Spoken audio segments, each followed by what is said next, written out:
바리케이트를 쳐야 합니다. 언론 양심의 역사를 이어갈 언론의 바리케이트를 칠 때다. YTN 해직 기자 노정면의 뉴스바.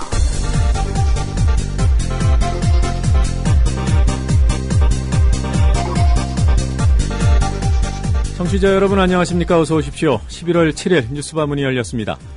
국가기관 대선 개입의 증거와 정황들이 구체적으로 드러나면서 박근혜 정부의 입장이 갈수록 난처해지고 있습니다. 이런 상황에서 터져나온 사안이 바로 통합진보당 해산 건입니다. 전형적인 물타기라는 판단이 들고 또 실제로 방송과 신문에서 대선 개입은 정당 해산에 가려지고 있습니다. 그럼에도 오늘 뉴스바는 통합진보당 사태를 중점적으로 다루기로 했습니다. 물타기가 맞다 하더라도 사안이 워낙 엄중하다고 판단하기 때문입니다. 삭발과 단식 투쟁에 나선 통합진보당 김재현 의원을 연결해 향후 대응 방안을 들어보고 헌법학자인 한상희 교수와 함께 정부의 정당 해산 청구에 과연 법적인 명분이 조금이라도 있는지 따져보겠습니다. 또한 뉴스의 재구성에서는 박근혜 정부가 통합진보당을 집요하게 압박하는 이유가 어디에 있는지 짐작해볼 만한 내용을 들으실 수 있습니다. 시사에너그램 공갈은 국무회의가 정당 해산을 추진하기로 의결했음을 설명하는 황교안 법무부 장관의 말을 확 바꿔볼 예정입니다. 최광희의 영화 쉐킷에서 만나볼 영화 역시 지금의 상황을 기가 막히게 반영하고 있다는 생각이 들 만한 영화입니다. 오늘은 순서를 바꿔서 김재현 의원과 한상희 교수 두 분 인터뷰를 모두 2부에서 진행하고 최광희의 영화 쉐킷을 일부러 당기도록 하겠습니다. 잠시 후에 뵙겠습니다. 맞벌이 직장맘 초동맘이세요? 아이와 떨어져 있어 늘 미안하고 불안하시죠? 게다가 진짜 이쁜 딸이라면 이젠 걱정하지 마세요. 휴대폰 속 엄마의 관심 스마트 보디가드가 있습니다. 우리 아이의 실시간 위치, SOS 긴급 호출, 고민 검색어에 아이를 괴롭히는 학교폭력 문자까지 부모님 휴대폰에서 다 보실 수 있습니다. 늘 지켜주겠다던 다짐, 스마트 보디가드로 표현하세요. 떨어져 있어도 아이가 보입니다. 휴대폰 속 엄마의 관심, 스마트 보디가드를 구글에서 설치하세요. 맞벌이 직장맘 초동맘을 위한 첫 달 무료 이벤트. 자세한 사항은 스마트 보디가드 홈페이지를 참조하세요. 남성 여러분, 값비싼 옷을 입어도 폼이 안 나고 운동할 시간은 없으시다고요? 늘어진 뱃살과 튀어나온 가슴살 때문에 고민이십니까?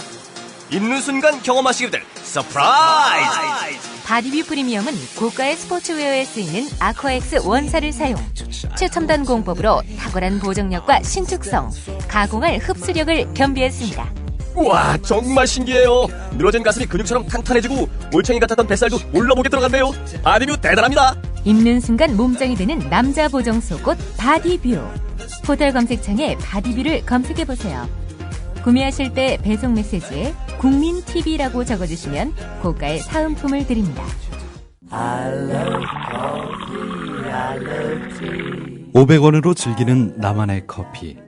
원두 쇼핑몰 헝그리 커피. 최정상급 로스터가 1년 이하 최고급 뉴크롭 생두를 로스팅해 즉시 배송해드립니다. 대량 구매 시 가격이 할인됩니다. 검색창에 헝그리 커피를 검색하세요. 헝그리커피.com. 헝그리 커피에서 원두를 구매하시는 분들께는 차량용 국민TV 스티커 2매를 함께 보내드립니다. 사흘만 하늘나라에 다녀올 수 있다면 첫째 날은 세종대왕님께 감사의 큰절을 올리겠다. 둘째 날엔 김구 선생님께 뜨거운 술을 한잔 올리고 싶다. 그리고 셋째 날엔 청산하지 못한 우리의 아픈 역사, 친일파들을 꼭 처단하고 오리라. 나는컨대 우리 라이프 상주는 민족 정기를 찾는 상주가 되겠습니다. 여러분이 가입하신 해비시 프로를 국민TV에 후원하겠습니다. 가입하실 때 국민TV에 후원해달라고 말씀해주세요. 1600-3267 앞뒤가 다른 1600-3267 우리 라이프 상조 홍대리였습니다.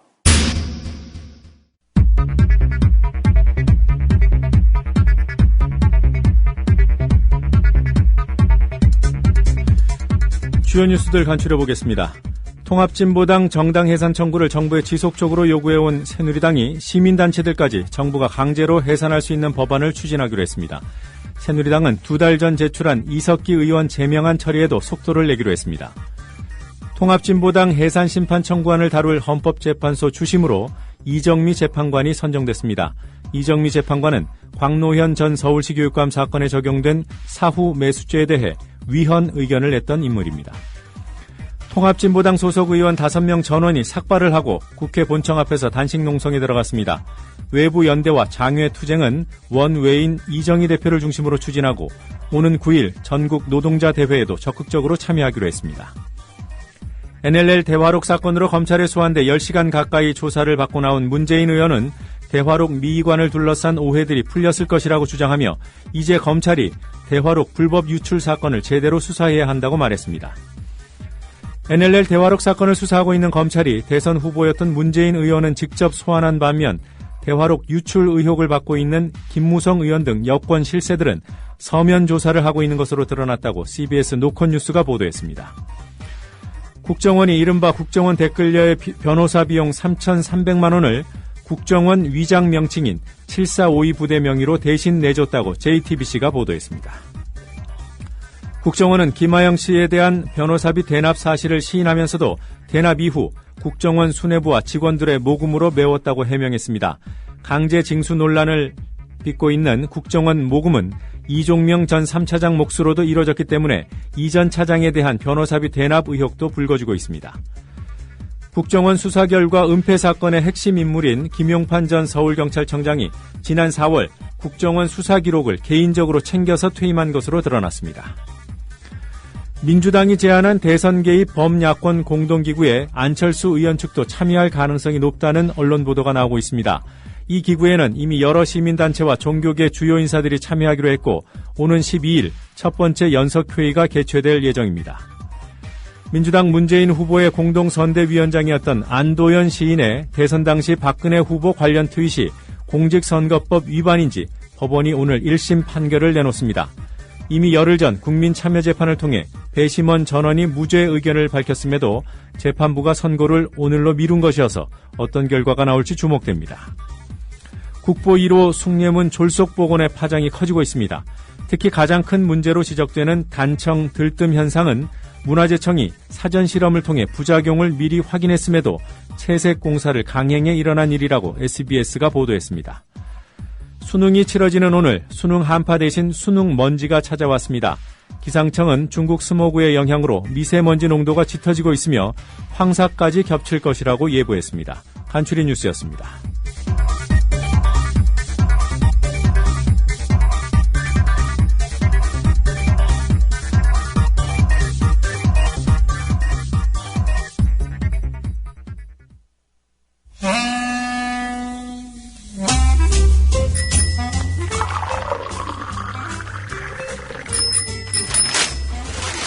아침 신문 귀로 읽으세요. 김영민의 조간 브리핑. 네, 오늘 조간에는 어떤 뉴스들이 올라와 있는지 김영민 PD와 함께 알아보도록 하겠습니다. 안녕하세요. 네, 안녕하십니까. 네, 어떤 기사부터 볼까요? 네, JTBC 특종보도부터 보겠습니다. 대선 개입 의혹을 받고 있는 국정원 여직원 김모 씨. 김모 씨 하면 바로 김하영 씨 아니겠습니까? 네. 근데 왜 김모 씨라고 하죠? 다 알려진 이름인데.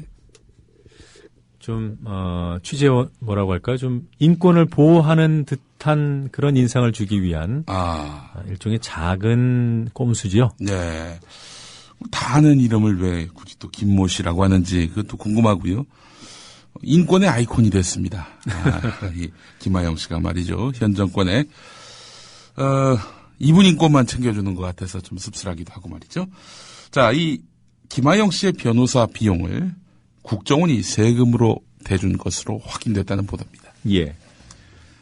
JTBC가 이 김하영 씨의 변호를 맡았던 법무법인에서 변호사 비용 지급 내역을 확인해 봤더니 지난해 12월 28일 2차례, 올해 2월 27일 한 차례 해서 총 3차례에 걸쳐서 3,300만 원이 입금됐습니다. 3,300만 원 가운데는 김하영 씨가 민주당 당직자들을 감금했다며 고소한 사건에 대한 수임료도 포함됐습니다. 날 가둔 사람들, 저 민주당 사람들 가만두지 않겠다 이러면서 이제 고소한 사건이 있었죠. 이건 역시 국민 세금으로 나갔다는 겁니다. 예. 자, 근데 입금자를 보니까 말이죠. 국가정보원 이렇게 박힌 게 아니라 7452 부대였습니다. 7452 부대. 그래서 이제 이것이 과연 어디서 나온 이름인가 이렇게 의구심을 가질 수밖에 없었는데요.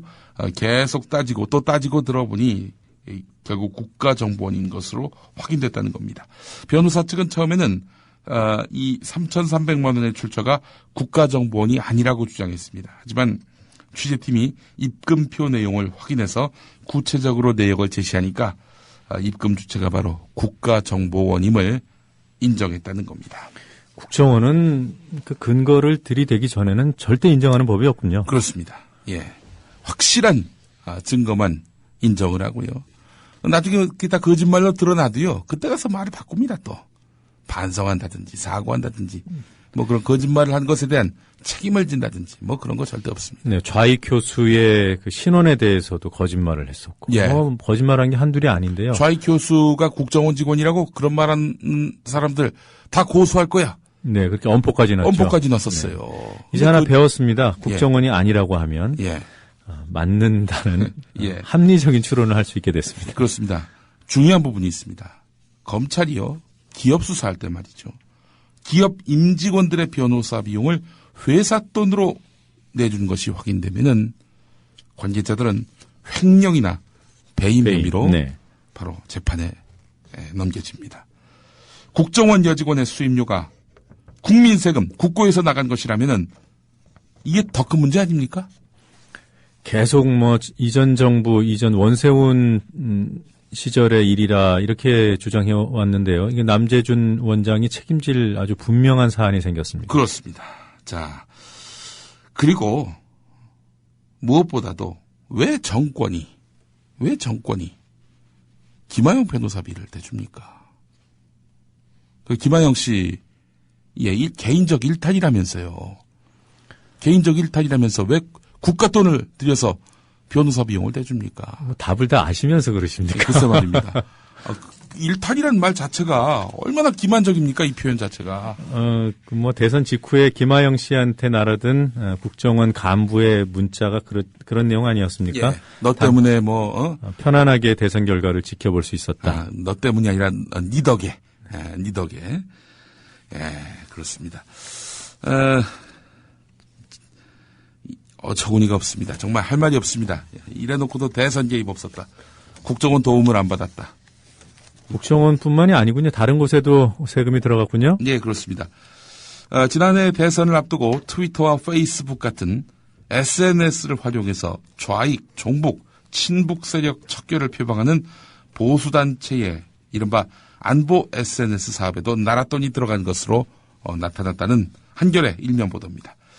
한겨레가 최재천 민주당 의원실을 통해서 안전행정부의 2012년 비영리 민간단체 공익활동 지원 사업에 채택된 보수단체 가운데 15곳에 보조금 교부 신청 그리고 실행계획서를 입수해서 분석해봤더니 상당수의 단체가 사업 실행계획서에 버젓이 종북 좌파 척결 등을 주요한 사업 목적으로 제시한 것으로 확인됐다는 겁니다. 이들은 이를 위해서 사이버 그리고 SNS 활동 강화, 안보 UCC, 웹툰 제작, 안보 집회 개최, 안보 강사 육성 등을 하겠다면서 세금을 지원받았습니다. 자, 이 보수단체들이 이런 식으로 해서 수익을 챙겼군요. 자, 그런데 말이죠. 이거 말하자면 자기들 입맛에 맞는 그런 이른바 시민단체에다가 정부 돈이 들어갔던 거 아닙니까? 하지만 새누리당 의원들은요, 얼마 전 서울시를 상대로 한 국정감사에서 서울시가 올해 보조금을 지급한 비영리 민간단체 142곳 가운데 진보 성향을 띠는 단체가 42곳에 달하는 것으로 나타났다. 진보단체는 6억을 받았는데 이 보수단체는 1억 3천을 받았다. 이렇게 이야기를 했습니다. 네. 새누리당 의원이 말이죠. 자, 근데 중요한 것은 뭐냐면요. 단체의 이념 성향에 따라서 그렇게 배분한 것이 아니라는 겁니다. 공익성을 위주로 서울시가 심사를 해서 이렇게 보조금 대상 단체를 선정했을 뿐이지 이념이나 성향 이런 것들은 선정 기준에 포함되지 않았다는 겁니다. 그렇다면 서울시에 대해서 새누리당이 문제 삼을 여지가 많지 않아 보입니다. 자, 그런데 그런 걸 비판하는 새누리당 정권에서 무슨 짓을 했습니까? 종북 척결하는 이런 이념 성향 이걸로 보조금을 받았다는 거 아닙니까? 한마디로 얘기해가지고. 자, 이에 대해서 안전행정부는 서류를 꼼꼼히 확인하지 못했다. 뭐 이렇게 둘러댔다고 합니다. 예. 자, 한겨레 또 일면에 이런 기사가 있습니다. 새누리당이 정부의 통합진보당 해산 심판 청구를 계기로 해서 반국가 이적단체로 판명된 시민사회단체를 강제 해산할 수 있는 법안을 통과시키겠다. 이렇게 밝히고 있습니다. 논란의 항상 중심에 서 있는 인물이죠. 대통령을 누나라고 부르는 윤상현 새누리당 원내수석 부대표가 어제 이석기 의원과 같이 국가보안법 위반이나 내란 음모 혐의로 구속 기소된 경우에 세비를 중단하고 정부에 대한 자료 제출 요구권을 제한하는 국회법 개정안과 국회의원 수당 등에 관한 법률안은 여야 공동으로 발의할 예정이라고 밝혔는데, 그러면서 반국가단체, 이적단체 강제해산법과 해산정당 소속의원 자격상실법, 반국가사범 비례대표 승계 제한법 등도 우선적으로 상정해서 처리하도록 하겠다 이렇게 밝히고 있습니다. 정당이 해산되면은 통합진보당 소속의 의원들 모두 자동적으로 의원직을 잃게 만들고, 또한 비례대표 의원의 경우 다음 사람으로 승계할 수 없도록 해서 완전히 씨를 말리겠다 이런 거 아니겠습니까? 제가 아침부터 너무 극단적인 표현을 씁니다만은 극단적인 표현으로 들리지 않습니다. 예. 네, 아주 적확한 표현으로 들립니다. 감사합니다. 그렇다면은 자, 지금 이런 식으로 해서 시민단체까지 강제로 해산하는 법을 만들겠다. 아니, 시민단체가 대체로 임의단체가 많지 않습니까? 예. 그걸 국가가 없앤다? 도대체 그 발상 자체가 너무나 놀랍기 이를 데 없습니다. 과거 한나라당 시절에도 새누리당은 이런 법안을 추진하려고 했다가 진보단체 탄압이라는 여론의 반발에 밀려서 이 법에 실패를 했는데, 통합진보당에 대한 정부의 종북몰이를 발판 삼아서 법안 재추진에 나선 것 아닌가, 이런 해석이 가능합니다. 이런 거 보면 새누리당 의원들은 참 집요해요. 예. 한번 안 되면은 예. 포기하는 법이 없는 것 같아요. 그렇습니다. 물고 늘어지는 거 보면 정말 대단합니다. 자, 통합진보당 이야기로 이제 본격적으로 들어가 보겠습니다. 근데 그 윤상현 의원이 대통령을 향해서 누나라고 합니까? 네, 누나라고 부를 수 있는 거의 유일한 의원이라고 합니다. 그렇군요. 예, 그리고 윤상현 의원이 말이죠. 네. 이석기 의원에 대한 체포동의안이 처리되자마자 이석기 의원한테 가서 손을 내밀어 악수를 청한 그런 또 인물로 알려져 있습니다. 그 악수는 뭐하러 청한 것일까요? 과거 전두환 씨 사위다운 그런 행동 아닐까 싶은데요. 놀랍기 이를 데 없는 그 여유의 그 표시라고 봐야 될지. 5.18 광주 학살의 주범이면서도 그렇게 늘 웃고 다닐 수 있는 그 배짱. 네. 그것을 글쎄요. 적절한 비유인지는 모르겠습니다만 네. 그런 생각이 드네요. 예. 통합진보당 이야기로 이제 본격적으로 들어가 보겠습니다. 정부가 민주적 기본 질서를 위배한다고 밝힌 통합진보당의 강령. 이 강령을 따져봤더니 지난 2000년에 창당한 민주노동당 강령보다도 훨씬 순화됐다. 이런 평가입니다. 민주노동당과 통합진보당에서 활동했던 관계자들은 민주노동당은 지난해 총선을 앞두고 외연 확대를 꾀하고 있었던 만큼 사회주의 지향성을 강조한 기존 강령에서 일부 과격한 표현들을 삭제하거나 이 순화하는 방식으로 강령을 개정했다고 이렇게 입을 모았다는 겁니다. 실제로 민주노동당은 2000년 강령 전문에서 당의 활동 목적과 관련해서 외세를 물리치고 반민중적 정치 권력을 몰아내 민중이 주인되는 진보 정치를 실현한다 이렇게 적어놓았습니다. 2011년 6월 개정을 통해서 일하는 사람이 주인되는 자주적 정부를 세우고 민중이 정치, 경제, 사회, 문화 등 사회생활 전반에 진정한 주인이 되는 진보적 민주주의 사회를 실현하겠다 이렇게 수정이 되긴 했습니다만은 2000년 강령 전문을 보면은 정말 좀 섬뜩해 보입니다. 다만 진보적 민주주의라는 표현은 민주노동당이 2011년 진보신당 탈당파와 국민참여당과의 통합을 앞두고 강령을 제정하면서 사회주의적 이상과 원칙을 계승 발전시킨다는 표현을 삭제하는 대신에 추가된 것입니다. 진보적 민주주의. 왜 지금 법무부가 문제 삼고 있냐면요. 북한의 김일성 주석이 이런 표현을 사용했다는 이유입니다. 60년 전에. 예. 그런데 알고 봤더니 그보다도 훨씬 전에 해방 공간에서 여운형 선생을 비롯한 여러 정치 세력들이 진보적 민주주의를 또 표방했단 말이죠. 원조는 여운형입니다.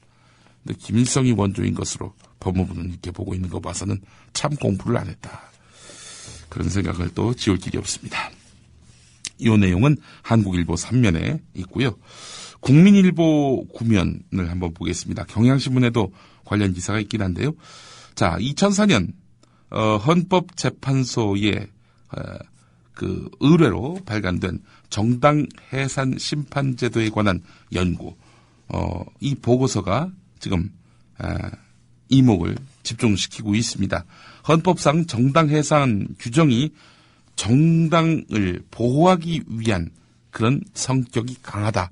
이렇게 전제했다는 공화를 점이 지역 기반으로 하고 있는 영업사원 정당 해산 규정이라고 하는 것이 정당을 없애기 위한 권력 있지 마음대로 한가랑이 뭐냐? 일관왕, 정당을 본행지, 없애기 위한 둘째, 농약을 전가의 일체 보도처럼 사용하지 않았습니다. 쓰이는 세 번째, 용도가 아니라 일교차가 대한민국에서 정당을 보호하기 제일 위한 좋은 목적으로 데입니다. 만든 일교차가 좋으면 배추가 말하자면 정당 아삭아삭거려갖고 해산 남용하지 못하도록 절임 배추 하기 위해서 지금 만든 거란 거 즉시 아닙니까? 주문해 주십시오. 실제로 이거 안 팔리면 1998년 공공협동 조봉암 조합 선생의 망합니다. 진보당 같은 경우 아무나 먹을 수 있는 배추라면 공보실장이 만들지도 않았습니다. 등록 취소 처분을 함으로써 공공협동조합, 강제 해산됐습니다. 문의전화 아니 정부 기자가 등록 취소 처분을 내리면은 정당이 없어지고 070-4272-2800 됩니까? 이거 한번 그래서 먹으면 이제 다른 배추를 먹지를 못합니다. 우리 헌법에 정당 해산 규정을 만들어 놨다는 거죠. 아주 꼼꼼하고 엄격하게 해서 남용하지 못하도록, 오용하지 못하도록 말입니다. 이 보고서를 쓴 연구팀은 정당이 헌법이 정하고 있는 기본 원리와 상충하는 목적을 천명한다는 이유만으로 정당을 해산시키기는 어렵다. 이렇게 결론을 내렸습니다. 네. 자, 이 관점에서 본다면은 정부가 헌법에 위배된다고 주장한 통합진보당의 강령, 공약 자체만으로는 문제 삼기 힘들다는 겁니다. 그러니까 칼은 말이죠. 예. 누가 쓰느냐에 따라서 그 맛난 음식을 만드는 요리용 식칼이 될 수도 있고 예. 조폭의 흉기가 될 수도 있는 거 아니겠습니까? 예. 정부가 100여 명의 RO 조직원들의 내라는 모 행위를 당 차원에서 조직적으로 비호했기 때문에 통합진보당 해산할 필요가 있다. 이렇게 밝히고는 있지만 이 보고서에 따르면 구성원들의 개별적인 행동까지 정당이 책임질 의무가 없다고 밝히고 있어서 앞으로 이 헌법재판소를 상대로 해서 법무부가 설득을 할 때에는 상당한 노력과 정성이 필요하다. 엊그저께 나왔던 그런 통합진보당 해산해야 된다. 그 논리만으로는 이 헌법재판소 설득하기가 쉽지 않을 것이다. 네. 이렇게 오늘 국민일보는 분석하고 있습니다. 그 법무부가 얘기하는 진보적 민주주의 조금 전에 말씀하셨습니다만 예. 민중이 주인 되는 이런 표현 문제 삼는다는 거 아니겠어요? 예. 그런데 그 민중이 주인 된다는 표현이 노래방 노래에도 있습니다. 노래방에도 있습니까? 소라소라 푸르른 소라. 아, 그렇죠.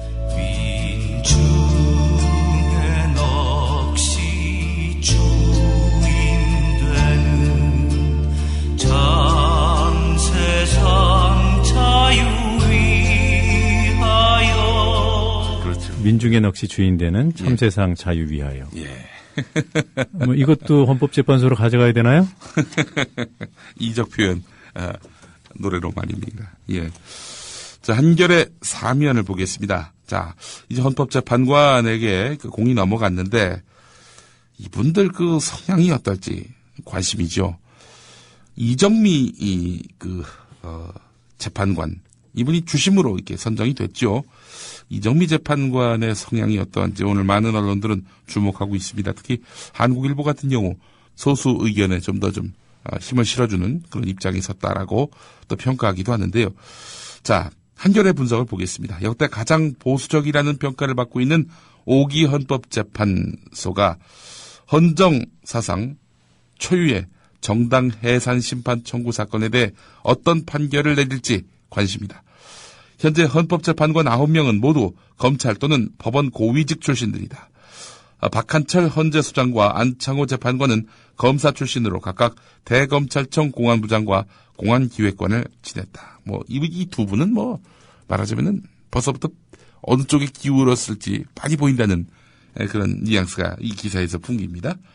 이정미, 김희수, 이진성, 강일원, 서기석, 조용호 재판관 등은 법원 고위직 출신이며 김창종 재판관은 지역법관 출신이다. 이들 가운데 민주당 추천을 받은 김희수 재판관과 이용훈 전 대법원장이 지명한 이정미 재판관이 진보 성향으로 분류되기도 하지만 이정미 재판관은 실제 결정을 보면 오히려 보수 성향에 가깝다는 평가도 있다. 네. 이렇게 분류하고 있습니다. 조국 교수 같은 경우에는 나름대로 성향 분석, 사실 재판관들 한 분 한 분 성향을 분석한다는 게 좀 위험한데 예. 이런 판단까지 하게 만드는 정국이 안타까운 거죠. 그렇습니다. 여하튼 조국 교수는 지금 결정이 나오기 위해서는 9명 가운데 6명이 한 입장이어야 되는 거 아닙니까? 그렇죠. 그런데 5명 정도는 진보당을, 통합진보당을 위헌정당으로 판단할 가능성이 높다. 예. 문제는 한 명을 더 얻을 수 있느냐가 관건이다. 이런 글들을 올렸더군요. 예. 법과 원칙에 따라서 이렇게 판결하면 될 문제인데 말이죠. 그러게요. 성향에 따라서 이게 참 판단이 갈린다니. 예. 자, 이 법치주의의 그 운명, 미래가 이 9사람에게 걸려 있는 형국입니다. 한국일보 사면을 보겠습니다. 법무부가 통합진보당 해산 심판을 청구하면서 북한이 민주노동당 창당 시절부터 세력 확대, 당권 장악에 관한 지령을 계속 하달했고 이것이 상당 부분 실현됐다 이렇게 주장을 했죠. 말하자면은 통합진보당이 민주노동당 때부터 이 북한에 의해서 좌지우지되는 당이다라는 그런 주장입니다. 자, 그렇다면은 법원 판결은 이런 법무부의 인식에 과연 동의하는가? 그동안의 법원 판결을 한국일보가 분석해봤습니다. 참 좋은 기사라고 전 보는데요. 이른바 민주노동당, 통합진보당 인사 가운데서 간첩 사건에 연루된 사람들 판결이 어떻게 나왔나 이렇게 분석한 겁니다. 그 간첩 사건의 판결문을 확인해봤더니 법무부의 이 같은 주장은 상당 부분 사실과 다른 것으로 드러났다. 한국일보는 이렇게 보도하고 있습니다. 오히려 법원의 판단과는 정반대거나 법원이 위법성에 대해 아예 판단하지 않은 내용을 마치 법원이 인정한 것으로 사실을 호도했다. 이게 바로 한국일보의 평가입니다. 예. 대표적으로 2003년 당시 민주노동당 고문이었던 강모 씨의 간첩 사건을 통해서 민주노동당 창당 과정에 북한이 깊숙이 개입했다. 이렇게 법무부가 주장하지 않았습니까?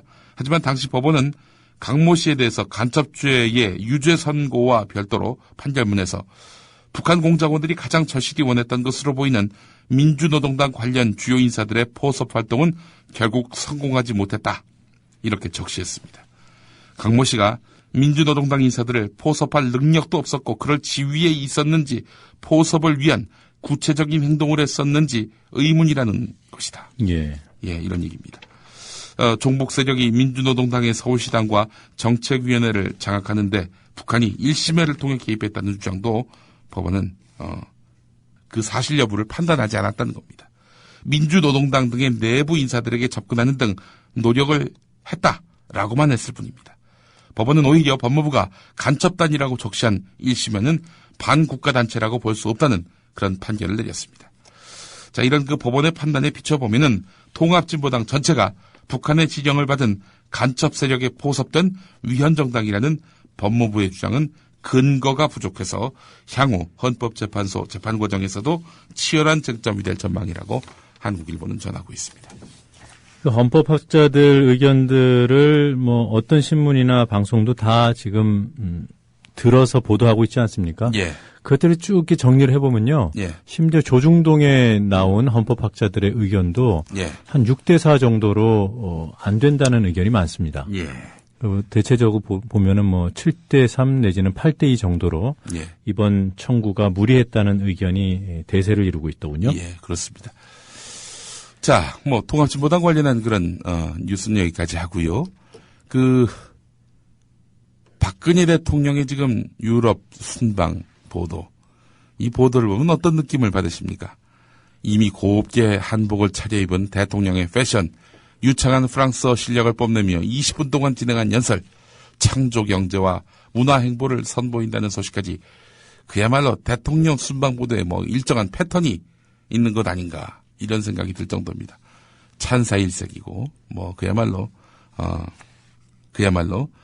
밖에 나가서 정말 대통령이 어마어마한 그런 업적을 지금 만들어내시는구나 이런 느낌을 갖기에 충분하게 만듭니다. 황금마차도 타시고요. 네, 그렇습니다. 패션쇼도 하시고. 자, 그런데 정말 이 활용 정점입니다. 2대1 이 기사가 있어요.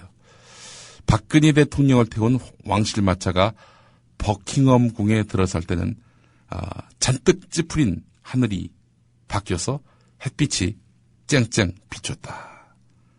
이렇게 나왔습니다. 청와대 관계자들은 모처럼의 공식 환영식이 비 때문에 망쳐질까 노심초사하는 모습이었지만 좋은 날씨 속에서 행사가 치러지자 크게 안도했다. 앞서서 이정현 청와대 홍보수석은 예상컨대 대통령께서 버킹엄 궁에 가시면 비가 그치지 않을까 생각이 든다라고 농담한 바 있다. 그러나 이런 예상은 정확하게 맞아떨어졌다. 이게 바로 2대1 기사입니다. 이게 2대1이 아니고요. 예. 이미 지난 7월에 네. 파이낸셜 뉴스가 이런 기사를 썼습니다. 예. 대통령과 날씨라는 그런 정인홍 정치경제부 차장의 글이었는데요. 예. 박 대통령이 가는 곳마다 현지에서 보기 힘든 날씨였던 것을 들어서 네. 박 대통령의 상서로움 그리고 여기서도 또 창조를 가져다 붙였습니다. 예. 사실 이런 날씨와 권력자를 연결하는 보도의 원조는 예.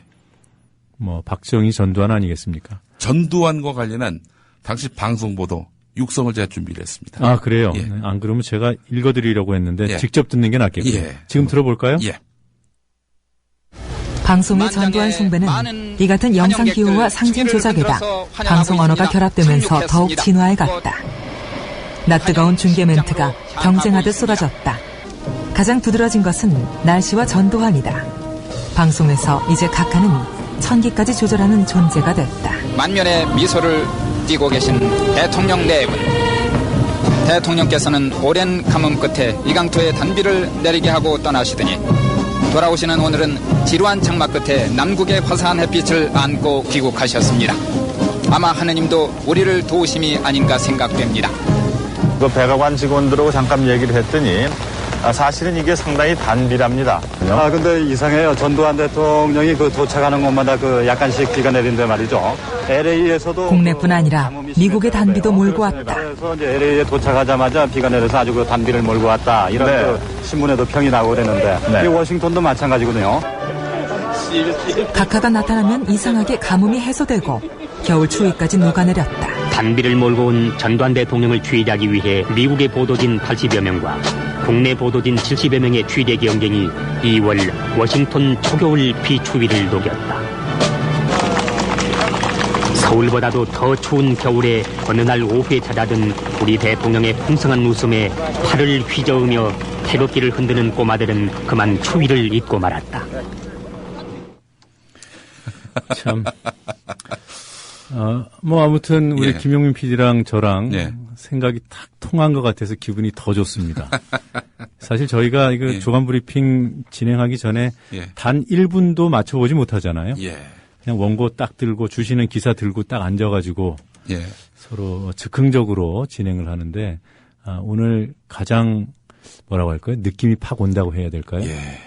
다 우리 박근혜 대통령의 창조 경제덕입니다. 한겨레 기사 하나만 더 보겠습니다. 한겨레 구면 기사인데요. 진보 성향 교육감이 맡고 있는 지역에서 학교 폭력이 다른 곳보다 더 줄어든 것으로 나타났습니다.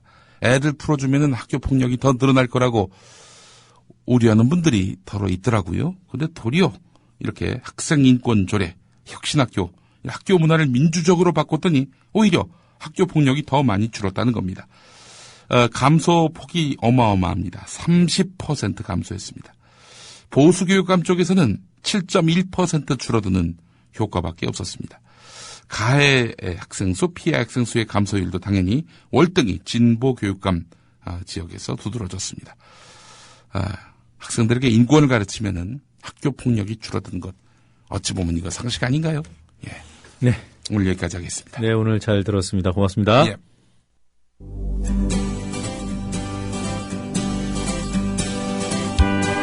막간 퀴즈입니다. 그 이후에 수정 보완된 대화록이 다시 보고가 된 이상 최초 보고된 대화록이 이관되지 않는 것은 너무나 당연한 일이 아니겠습니까? 그런 점에 대해서 오해가 풀렸으리라고 생각을 합니다. 남북 정상회담 회의록 의혹과 관련해 민주당 문재인 의원이 검찰에 출석해 9시간 넘게 조사받고 돌아갔습니다.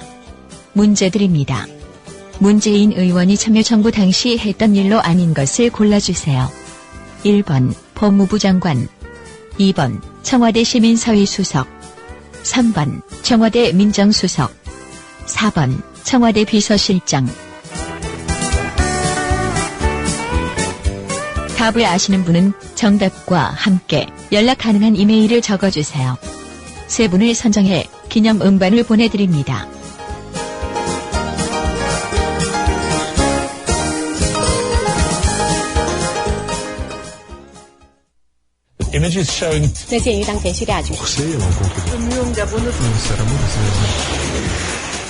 국제뉴스 한반도 정세를 한눈에 황준호의 월드 리뷰.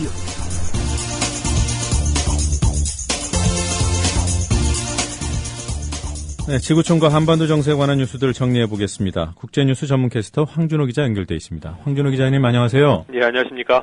자, 미국에서 선거가 있었군요. 버지니아주하고 뉴저지주 이 두 곳에서 주지사를 새로 뽑았고요. 네. 또 4개의 주요 도시 뉴욕, 디트로이트, 보스턴, 애틀랜타 여기에서 시장 선거가 있었는데요. 상당히 의미 있는 결과가 나와서 이 문제를 좀 집중적으로 말씀드리겠습니다. 네. 오바마 정부에 대한 중간 평가 성격이었던 것 같은데 어떤 결과입니까?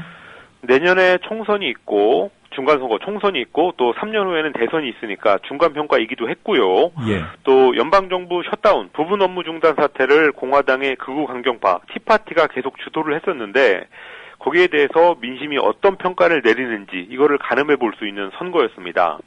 종합적으로 보면은 티파티의 참패였는데요. 오바마 대통령의 민주당이 뉴저지주 주지사 하나만 빼놓고 싹쓸이를 했습니다. 뉴저지주는 공화당 소속의 현직 주지사 크리스 크리스티가 재선을 했는데요. 예. 그런데 이 사람도 무늬만 공화당이다라고 불릴 정도로 중도 타협하고 또 그러다 보니까 당연히 티파티 세력하고는 공화당 당내에서 극과 극에 있는 사람이라서 그런 점으로 볼 때도 티파티에 대한 심판이 내려졌다고 볼 수 있는 것 같습니다. 티파티가 몰락했다 이런 제목의 글이 조금 이른 감은 있지만 뉴욕타임스 같은 데서 벌써 나오고 있습니다. 네. 그 뉴욕 시장도 의미 있는 결과가 나왔어요. 드 블라지오라는 민주당의 후보가 큰 표 차로 승리를 했는데요. 민주당 뉴욕 시장은 24년 만에 처음으로 나왔습니다. 예. 뉴욕은 월스트리트가 있는 미국 자본의 상징 같은 곳이라서 공화당의 줄리아니 시장이 한참을 했었고 또 최근 12년 동안은 월가의 뿌리가 있는 무소속의 블룸버그라는 사람이 시장을 했습니다. 그런 곳에서 드 블라지오가 부자 증세 그리고 금융 구제를 강화하겠다 이런 진보적인 정책을 들고 나와서 시장에 당선이 됐는데요. 이 사람은 과거에 사회주의 운동을 했을 정도로 색깔이 분명한 좌파입니다. 또 백인인데 본인은 백인인데 아내는 흑인이고 그 아내가 과거에 동성애자였던 사람이라서 미국에서 소수파가 될 만한 요소를 다 가지고 있는 사람입니다. 네. 그런 사람이 뉴욕 시장에 된 건 굉장히 쇼킹한 일인데요. 다문화적으로 바뀐 뉴욕의 인구 구성이라든지 또 친기업 시장이 20년간 있으면서 심해졌던 소득 불평등에 대한 불만 이런 것들이 뉴욕 시민들의 표심을 바꿨다는 분석입니다. 공화당 입장에서는 아무래도 선거 전략을 다시 생각해봐야 되지 않을까 싶은데요.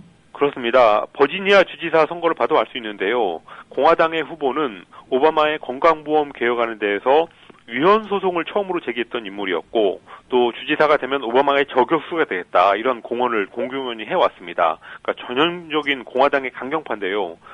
이 사람이 민주당 후보한테 무릎을 꿇으면서 공화당이 티파티의 말을 듣는다거나 아니면 건보 개혁안에 대해서 시비를 거는 그런 전략으로 가면은 앞으로도 쉽지 않은 선거를 해야 되겠다라는 사실을 예고했습니다. 요새 미국 정치가 극단적인 갈등 양상을 보이는 이유가 뭐냐 이거를 보면은 선거구를 획정할 때 특정 정당이 깃발만 꽂아도 당선될 수 있는 게리맨더링, 그러니까 선거구 조작이죠. 이 게리맨더링을 심하게 하고 있고 그러다 보니까 당파적 색깔이 뚜렷한 사람이 당선되면서 이 양당의 강경파들이 정계에 많이 진출하고 있습니다. 그렇지만 아무리 그렇다고 해도 선거 때마다 다른 선택을 하는 지역에서까지 이렇게 강경파 후보를 낸다면 필패다라는 것을 이번 선거가 보여줬습니다. 우리나라 정치권도 좀 이런 점을 참작을 했으면 좋겠군요. 참고할 사람이 많은 것 같습니다. 네. 자, 한편으로는 힐러리 클린턴 전 국무장관 백악관에 한 발 더 다가서는 건가요? 힐러리가 워낙 인기가 높다 보니까 민주당 내에서는 노골적인 줄서기 양상까지 나타나고 있다고 정치 전문지 폴리티코가 전했습니다. 상원 지도부에 있는 민주당 의원들이 힐러리를 띄우는 발언을 최근에 줄줄이 하고 있는데요. 현직 오바마 대통령을 제외하고는 지난 40년간 가장 강력한 대통령 후보라는 평가를 받고 있습니다. 힐러리 지지 선언을 하는 정치인들은 자기들이 이제 내년에 각종 선거에 나갈 때 힐러리를 앞세워서 정치 자금을 모은다거나 선거 운동을 하겠다는 계산도 깔려 있다는 분석입니다. 힐러리의 경쟁자라고 하면은 조 바이든 현 부통령인데요.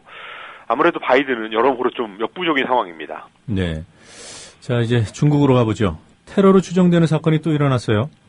어제 오전에 베이징에서 서쪽으로 500km 떨어진 산시성의 공산당 위원회 건물 앞에서 폭발물이 연쇄적으로 터지면서 1명이 숨지고 8명이 다쳤습니다. 주변에 쇠구슬이 여러 개 그리고 또 전자회로 기판 이런 것들이 발견되는 걸로 볼 때 테러가 거의 확실시되고 있습니다. 지난주 월요일에 천안문 테러가 있고 나서 열흘 만에 비슷한 일이 터진 건데요. 천안문 테러의 배후로 지목됐던 위구르 분리독립 세력이 의심을 가장 많이 받고 있습니다. 또 그 사람들이 아니라면 중국 좌파의 아이콘이었다가 부패 혐의로 감옥에 갔던 보시라이의 추종 세력도 배후로 의심을 받고 있습니다. 아직까지는 내가 테러를 했다 이렇게 나서는 사람이나 단체는 없는데요. 이번 토요일부터 열리는 공산당 중앙위원회 전체 회의를 겨냥해서 정치적인 메시지를 보낸 것으로 보입니다. 네. 자, 일본은 이제 경제까지 나섰군요. 2차 대전 중 근로정신대 배상하라 이런 판결이 나왔더니 성명을 발표했습니다. 근로정신대의 월급을 배상하라는 판결이 지난주에 우리 지방법원에서 나왔었는데요. 네. 어제 일본을 대표하는 4개의 경제단체가 성명을 내서 배상은 이미 끝난 문제다라는 입장을 밝혔습니다. 이 단체들은 1965년 한일 청구권 협정에 의해서 개인 청구권 문제까지도 완전하고 최종적으로 해결됐다라고 하면서 청구권 문제를 계속 앞으로 제기하면 한국 투자에 장애가 있을 우려가 있다라고 말했습니다. 일종의 경고인데요. 연말쯤에 우리 대법원에서 이 배상 문제, 월급 배상 문제가 확정 판결이 나면 일본 기업들의 한국 내 재산을 압류할 수도 있기 때문에 그런 사태를 좀 사전에 차단하려는 시도로 풀이되고 있습니다. 경고라기보다는 협박으로 들립니다. 그렇습니다. 자, 우리 정부가 반박을 했습니까? 정부는 일본 경제단체들이 단체 행동을 하는 게 오히려 한일 간 경제관계를 위축시킨다 이렇게 반박을 했습니다. 그런데 이런 말은 좀 실명으로 해야지 힘이 실렸을 텐데 익명, 정부 관계자 명의로 얘기를 하면서 상당히 조심스러운 모습을 보였습니다. 이게 경제관계에 영향을 주는 거라서 정부의 고심이 이해되는 측면이 없지는 않습니다. 그렇지만 청구권하고 관련된 개별 기업도 아니고 이렇게 경제단체가 일종의 가이드라인을 제시하면서 협박을 한 것에 대해서는 조금 강하게 따끔하게 나가도 되지 않았을까 싶은 생각도 있습니다. 네, 답답합니다. 자, 어제 미국에서 있었던 한미일 육자회담 수석대표 회담 소식 전해주실까요? 중국이 미국한테 제시했던 육자회담 재개 조건에 대해서 한미일 세 나라 수석대표들이 어제 협의를 했는데요. 그 조건이 뭔지는 안 나왔지만 현 단계에서는 받아들이기 어렵다는 입장을 정했다고 연합뉴스가 보도했습니다. 또 회담에 앞서서 정부 고위 관계자가 워싱턴 특파원들하고 간담회를 했는데요. 한국과 미국이 원하는 만큼 오지 않았기 때문에 아직 상당한 거리가 남아있다라는 말도 했습니다. 이 대목에서 조태용 육자회담 수석대표가 3일 전에 했던 말이 주목되고 있는데요. 한국이 주인의식을 가지고 북핵을 논의하겠다라는 말을 했었습니다. 주인의식이란 말은 참 좋은 말인데 이명박 정부 때의 경우를 보면은 이런 말을 하면서 한국이 북핵 협상에 발목을 잡았던 적이 많아서 사실 5년 동안 내내 그렇게 해가지고 이번에도 혹시 그렇게 하지 않았냐 하는 의심이 들고 있습니다. 네, 그런 우려의 근거가 있습니까? 직접적인 발언을 보면은 그런 직접적인 발언은 없었는데요. 예. 그렇지만 박근혜 대통령이 유럽 순방을 하면서 하루는 남북 정상회담을 하겠다고 했다가 또 다음 날에는 북한을 못 믿다고 하는 그런 오락가락한 모습을 보인 걸 보면은 아직도 북한하고 뭘 하기는 좀 힘들겠다는 걸 알 수 있었습니다. 그리고 얼마 전까지만 해도 미국과 중국이 움직임, 육자회담 재개를 위한 움직임이 꾸준히 있었는데 이번에 한미일 협의 후에 중국 중재안을 못 받겠다 이렇게 강하게 나온 걸 보면은 한국이 강경론을 펴면서 그쪽으로 몰지 않았냐라는 추정을 충분히 할 수 있는 것 같습니다. 네, 자 오늘은 여기까지 듣도록 하겠습니다. 고맙습니다. 감사합니다. 그 돌발 영상을 보실 때마다 그 뒤에 숨은 제작자가 궁금하지는 않으셨습니까? 돌발 영상 노종면 PD. 자, 국보 1호 숭례문의 붕괴 가능성이 시간이 갈수록 더 커지고 있습니다. 네, 현장 상황을 좀 정리를 해주셔야겠어요. 네, 그렇습니다. 안녕하십니까. 뉴스타파 앵커 노종면입니다. 3년 5개월 만에 스튜디오 아닌 스튜디오에 앉아 카메라를 바라봅니다. 지금 여러분께서는 YTN 해직 기자 노종면이 진행하는 노종면의 뉴스바를 듣고 계십니다.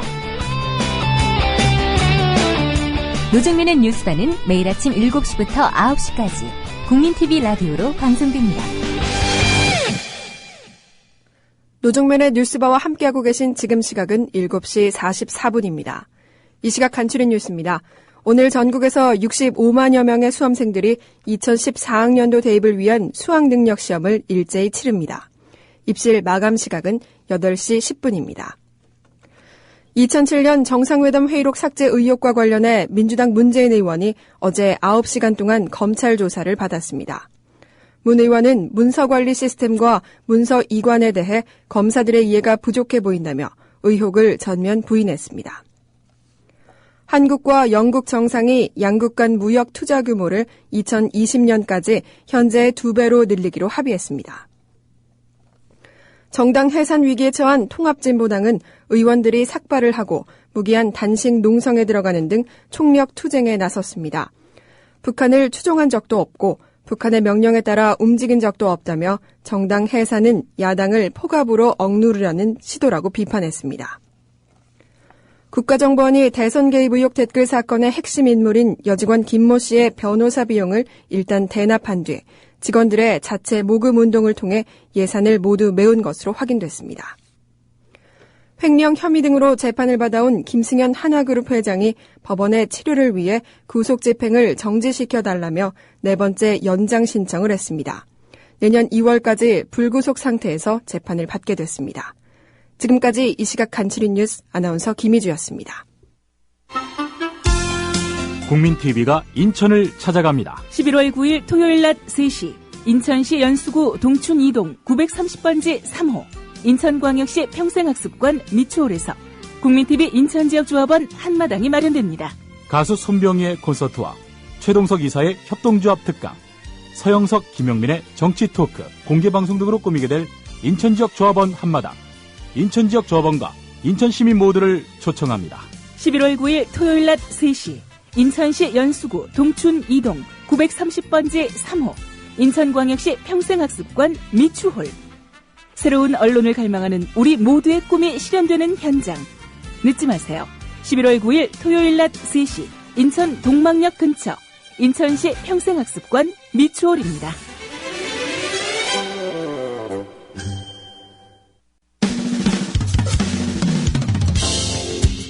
지금 여러분께서는 YTN 해직 기자 노정면이 진행하는 국민TV 라디오 노정면의 뉴스바를 듣고 계십니다.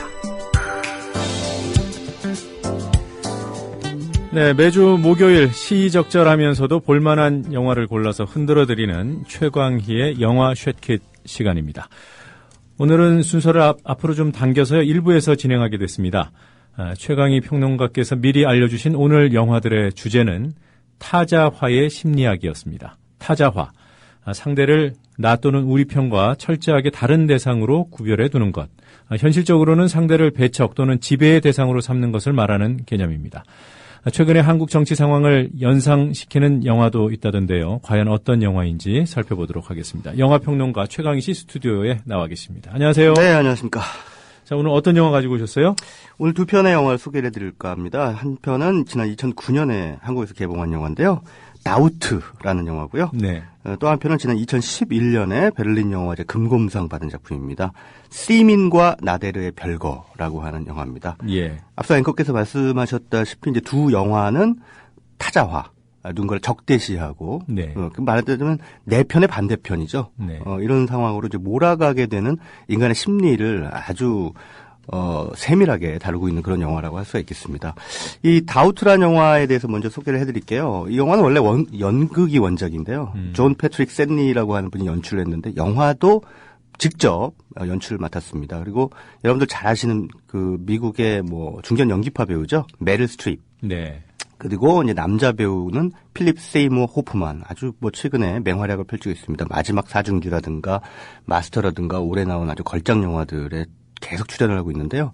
아무튼 이 두 연기 잘하는 배우가 이제 만났으니까 영화 자체도 내부적인 그런 에너지를 뿜어내고 있는 그런 영화라고 할 수 있겠는데, 이 영화가 담고 있는 내용이 좀 흥미롭습니다. 이 영화의 배경이 1964년 네. 미국의 브롱크스의 그 천주교 계열 학교죠. 성 니콜라스 교구 학교라고 하는 곳을 이제 배경으로 삼습니다. 네. 거기서 이제 메릴 스트립이 맡은 역할이 알로이시스 수녀인데 교장님이에요. 네. 알로이시스 교장 수녀 이렇게 부르고요. 이제 이 학교에 새로 부임한 이제 선생님이 있는데 선생님들은 다 신부예요. 거기서 이제 플린 신부가 이제 필립 세이머 호프만이 맡은 역할입니다. 근데 이 알로이시스 수녀님의 교육관은 굉장히 보수적이에요. 일단 통제, 네. 그 다음에 엄격함. 이런 것들을 굉장히 중요시합니다. 아이들을 풀어놓으면 안 된다. 그냥 꽉 잡아야 된다. 예. 고집도 세십니까? 그냥 굉장히 고집이 세죠. 그러니까 공포를 어느 정도 줘야 된다. 소통도 잘 안 하시고요. 안 하시죠. 네. 그런 식으로 이제 해야 애들이 잘 큰다. 이렇게 이제 생각하시는 분이에요. 굉장히 완고하고 보수적인 분이고. 근데 이때 이제 이 학교에 부임해 오신 이 플린 신부는 반대의 생각을 가지고 있어요. 아이들을 자유롭게 놔둬도 그 안에서 아이들이 어떤 좀 더 창의적인 에너지를 가지고 품고 그리고 이제 살아갈 수 있는 것이 아니냐. 교육이라는 것은 그렇게 해야 된다. 좀 더 너그럽고 좀 자유롭게. 네. 이런 식으로 이제 생각하시는 분이에요. 그러니까 이 두 사람의 노선이 굉장히 극과 극이죠. 당연히 서로 안 맞습니다. 물과 기름처럼 상극인데 이런 상황에서 이제 알로이시스 수녀는 그것을 자신의 교육관을 이렇게 말하자면 신념이긴 합니다만은 대놓고 얘기할 수는 없고 해서 이제 플린 신부랑 뭐 이렇게 대화를 나누는데 처음에는 이제 교육관의 대립 때문에 생긴 어떤 그 약간의 이제 불편한 마음이 있었는데 이 사람이 하는 행동이 하나하나 마음에 안 드는 거예요. 수녀님 입장에서 볼 때. 예, 수녀님 입장에서 봤을 때. 손톱이 길다. 그게 마음에 안 드는 거예요. 아, 저 사람 왜 이렇게 손톱이 길어? 예. 손톱이 길 수도 있잖아요, 사람이. 그리고 차를 같이 마시는데 설탕을 차에다가 3개를 넣는 거예요. 네. 아니 무슨 차에 설탕을 3개나 넣어? 아니 그 사람이 플린 신부 입장에서는 단 걸 좋아할 수도 있는데 이 알로이시스는 그것도 마음에 안 드는 거예요. 예. 그걸 가지고 얘기를 하는 거죠. 아, 어떻게 설탕을 3개나? 저도 싫어하겠네요. 저도 설탕을 많이 넣어서 먹는데. 그러니까 생각이 서로 처음부터 다르다 보니까 자신이 동의하지 못할 생각을 가진 사람이 하나 작은 행동이 하나하나 싫은 겁니다. 네. 근데 그것이 바로 어떻게 보면은 흔히 말하는 타자화의 첫 번째 이제 방식이죠. 근데 거기서부터 시작이 되는데 이런 와중에 그 학교가 원래는 백인 학생들만 받았는데 이제 뭐 이렇게 자유화 뭐 이런 그 바람이 불면서 흑인 학생이 처음으로 그 학교에 들어오게 됩니다. 네. 근데 이 플린 신부가 백인들만 있는 백인들만 학교에 유일한 흑인 학생이니까 아무래도 뭐랄까요, 그 학교 내에서 좀 혹시나 왕따라도 당하거나 뭐 이런 상황이 발생할까봐 걔를 더욱 더 극진히 보살피죠. 혹시 뭐 무슨 뭐 마음의 상처임. 게다가 집안이 좀 불우해요. 네. 그러다 보니까 더 이제 뭔가 더 살갑게 대해주는데 이게 또 마음에 안 드는 거예요. 왜 쟤만 저렇게 편애를 하나. 엄격해야 하는데. 예, 모든 사람들한테 다 동등하게 교사라면 그렇게 해야 되는데 왜 쟤한테만 저렇게 살갑겠구나. 근데 이런 와중에서 이제 의심이 생기는 거죠. 어떤 잘못된 착각에 의해서 생긴 제보로 인해서 저 선생님이 플린 신부님이 저 흑인 학생과 부적절한 관계를 가졌다라고 하는 이제 의심이 생기는 겁니다. 아무런 증거도 없어요. 거기에 대한. 그런데 그냥 믿어버려요, 그렇게. 저런 인간이라면 분명히 저랬을 것이다. 라고 이제 믿어버리고, 그때부터, 말하자면 풀린 신부를 이 학교에서 쫓아내려고 하는 이제 상황으로 이제 몰아가게 되는 그런 상황이 되는 거죠. 근데 풀린 신부 입장에서 억울하니까 계속 저항을 하게 됩니다. 네. 저항을 하면 할수록 그래 도둑이 제발저리지. 네가 저항하는 건 네가 그 일을 했기 때문에 발끈하는 거야라고 생각하면서 자신이 처음에 생각했던 의심이 점점 확증으로, 예, 확신으로 이제 발달을 하게 되는 거죠. 발끈하셨습니까? 발끈하셨습니다. 예.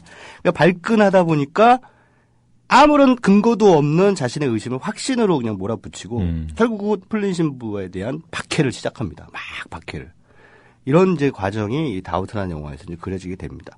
이 영화가 보여주고 있는 함의는 결국은 누군가에 대한 적대감, 생각이 다르다고 하는 것에서 출발한 그런 그 의심이라든가 또는 혐오라든가 이것이 권력과 만났을 때, 특히 이 학교의 권력자는 교장 신부거든요. 네, 메르스입이죠. 수녀. 네, 네. 알로시스 수녀가 교장 신부예요. 그것이 권력과 만났을 때는 이제 쉽게 적대시가 가능해진다는 거죠.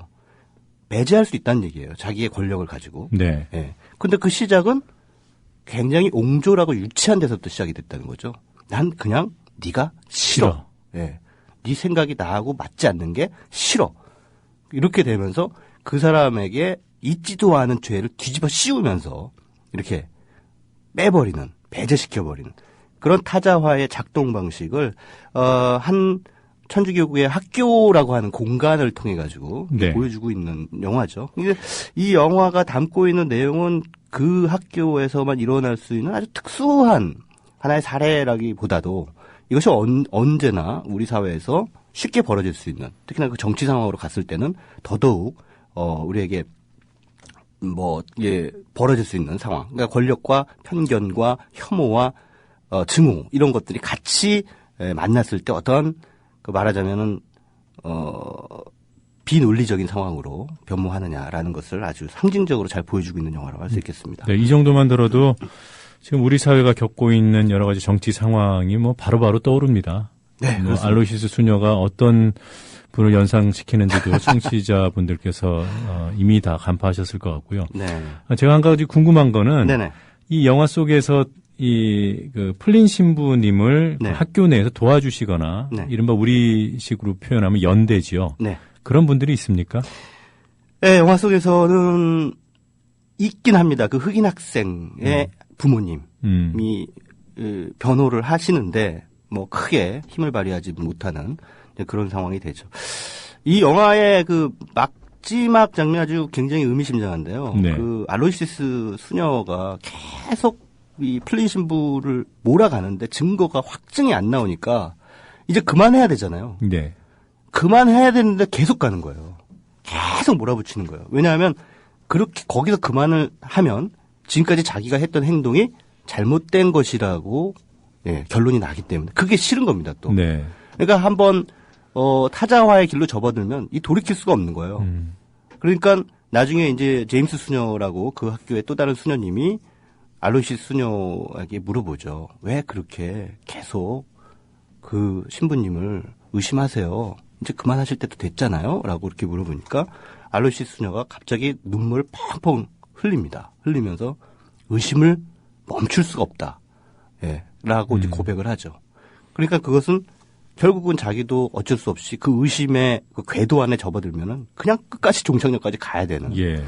그런 상황을 계속 보여주고 있습니다. 자, 어쨌든 이 다우트라는 영화가 그렇고요. 그 또 한편의 영화를 소개해드리면 시민과 나데르의 별거라고 하는 제목의 이란 영화인데요. 네. 이 작품은 2011년에 베를린 영화제 금곰상을 받았고요. 아슈가르 파르하디라고 하는 감독이 연출을 했습니다.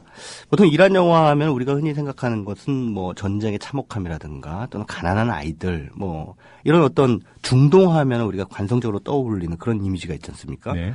근데 이 시민과 나들의 별거는 그런 이미지하고는 완전히 차원이 다른 세계를 보여줍니다. 무슨 말씀이냐면은 영화 속에 등장하는 부부, 그 시민과 나데르가 부부 이름인데요. 시민과 나데르는 그냥 중산층. 우리 사회에서도 흔히 볼 수 있는 그런 중산층의 고민과 딜레마를 안고 사는 그런 사람들입니다. 근데 나데르가 이제 남편이고 시민이 아내예요. 근데 나데르에게는 치매에 걸리신 아버지가 계세요. 네. 근데 이제 시민이 그 시아버지를 이제 부양을 하다가 이제 딸이 있는데 딸이 이제 어느 정도 나이가 되고 크니까 이 딸한테 더 교육을 좀 잘 시켜야겠다. 그래가지고 말하자면 조기 유학을 보내려고 하는 그런 와중입니다. 그러니까 어느 정도 사니까 좀 그러겠죠. 네. 근데 그냥 아이만 내보내기는 좀 불안하니까 아예 그냥 같이 부부가 같이 나가자. 이제 이렇게 되는 상황이 되죠. 근데 나데르는 무슨 소리냐. 지금 아버지가 저러고 계신데 아버지를 모셔야지. 못 나간다. 이렇게 돼가지고 이제 둘이 이혼 소송까지 가요. 근데 이혼 소송 하다가 결국은 시민이 나데르한테 화가 나가지고 이제 친정으로 가버립니다. 나데르 입장에서는 이제 그동안 시아버지를, 그러니까 아버지를 며느리인 시민이 맡아줬는데 이제 당장 보살필 사람이 없는 거예요. 자기는 직장 나가야 되는데. 그러니까 가정부를 한 명 고용을 해요. 네. 예, 그러니까 도우미죠. 가정 도우미를 라지에라고 하는 이름의 가정부를 이제 고용을 합니다.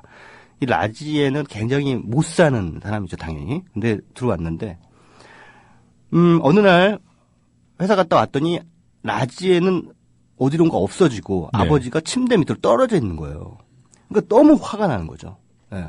그래서 화가 나서 일단은 아버지가 혹시나 어디 안 다치셨나 보살피다가 침대 위로 이제 올려놓고 아버지 괜찮으세요? 아버지 괜찮으세요? 했는데 그러고 나서 나중에 이제 라지에라는 여자가 어딘가 외출했다가 돌아옵니다. 네. 당신 어디 갔었냐? 저 아버지 좀 저렇게 되고 있는 상황인데 도대체 어디 있었느냐라고 하면서 너무나 화가 머리끝까지 치민 나머지 이 라지에를 당장 나가라고 하게 되죠. 그러니까 라지에가 왜 그때 하필 집을 비웠을까라고 하는 그 정황이라든가 이런 것들에 대해서는 들을 생각을 하지 않는 거예요, 처음부터. 왜냐하면 자기가 지금 화가 났다라는 것이 중요하기 때문에. 그래서 라지에를 문 밖으로 쫓아냅니다. 문 밖으로 쫓아내는 과정에서 어떠한 상황이 벌어져요. 그게 뭐냐면 라지에가 계단을 구릅니다. 근데 하필 라지의 뱃속에 아기가 있었던 거예요. 그래서 그 가정부가 유산을 하게 됩니다. 네. 근데 이런 상황이 되면서 이제 라지에와 그의 남편이 이 나데르를 고소를 해요. 그러니까 이제 나데르가 자기는 이제 경찰에 잡혀 들어가가지고 난 몰랐다. 그 여자가 그 아기를 가지고 있었는지도 몰랐고 그 다음에 내가 밀었을 때는 계단으로 넘어지는 각도가 아니었다. 예. 그렇게 밀었을 때는 계단으로 넘어질 수 없다라고 이제 주장을 합니다.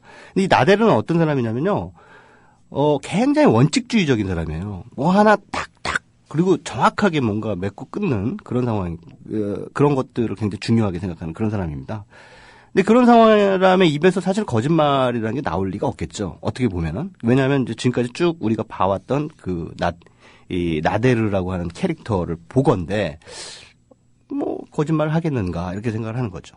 라지에는 이제 실제로 아기를 유산했기 때문에, 굉장히 그 상황에서 어찌됐든 연루가 돼서 자기가 피해를 본 거기 때문에, 직접적이든 간접적이든 나데르가 원인 제공을 한 거잖아요. 그래서 두 사람이 이제 법정에서 이제 대립을 하게 되는 상황이 되는 거죠. 그러니까 대립을 하면서 과연 누가 옳은 것인가라고 하는 이제 진실 공방을 이제 펼치게 되는 그런 상황입니다. 근데 이 영화는 앞서서 이 다우트라는 영화가 어떤 권력적인 상황에서 누군가에 대한 혐오나 증오가 타자화로 이어지는 그런 상황이라고 본다면 이 나데르와 그러니까 시민과 나데르의 별거는 사람의 비겁함이 누군가를 타자화하는 그런 풍경을 보여주고 있습니다. 그러니까 나데르는 자기 입장을 정당화하기 위해서 계속 끊임없이 그 상황을 그 나데르의 반대편, 그러니까 라지의 입장에서 한 번도 생각하지 않고 자기 입장에서만 상황을 계속 퍼즐 맞추듯이 거기다 조합을 시켜요. 조합을 시키면서 결국은 내가 옳았다라는 말을 계속 하는데 결국은 그 이면에는 비겁함이 숨어 있는 거죠. 그래서 그 딸이 결국은 그 초등학교 다니는 딸이 아버지한테 넌지시 물어봅니다. 아버지 정말 거짓말 안 했어요? 정말 라지의 아줌마가 아이를 가지고 있다는 걸 몰랐어요? 그러니까 알았다와 몰랐다는 굉장히 큰 차이입니다. 네. 알았다면은 그건 살인 미수예요. 살인이죠, 살인. 네. 네. 몰랐다면은 그냥 뭐 과실이 되는 거죠. 몰랐어요? 라고 물어봅니다. 아빠는 대답을 하지 않죠. 예. 그러니까 모든 것에 있어서 정확하게 자기 원칙을 들이대는 그 사람조차도 자기 입장이 자기가 피해를 봐야 될 그런 상황이 됐을 때는 진실을 숨기거나 왜곡한다는 거예요. 그러니까 그러한 상황들. 자기 정당화의 심리 기제 이것들이 결국은 그렇게 해가지고 피해를 보는 사람은 나지에 상대방이 되는 거겠죠. 네. 그러니까 상대방이 어떻게 되든 말든 일단 나를 변호하는 게 중요하다라고 생각하는 그런 인간의 비겁함, 인간의 자기 정당화 심리 이런 것들을 스티븐과 나들의 별거라는 영화에서 확인할 수가 있습니다. 그 다우트에 등장하는 그 교장 수녀님도 끝까지 제어하지 않고요. 네네. 그리고 나데르도 끝내 자신의 거짓말을 인정하지 않습니까? 그거를 말씀드려야 되나요? 말해야 되나요? 이거 지금 영화를 또 보실 분들도 계신데 어떤 뭐 줄거리를 굉장히 중요하게 생각하시는 분들도 계시거든요. 네. 그래서 그거를 말씀을 드리는 것이 아주 적절하다는 생각은 안 드는데 영화에서 확인을 하시는 게 좋을 것 같습니다. 예, 뭐 그것까지 뭐 영화 근데 결국은 그 상황까지 극한의 상황까지 이제 스스로를 몰아가는 거. 네. 그러니까 알로이시스 수녀도 마찬가지고 나데르도 마찬가지고 끝까지 인정하지 않는 거. 그게 결국은 뭐냐. 그러니까 뭐 흔히 시찬 말로 똥꼬집이라고 하는 건데, 예. 그것은 결국은 자기가 틀렸다는 걸 인정하고 싶어 하지 않는 거거든요. 예. 근데 틀렸다는 걸 하면 되는 건데, 그게 싫은 거예요. 네. 예.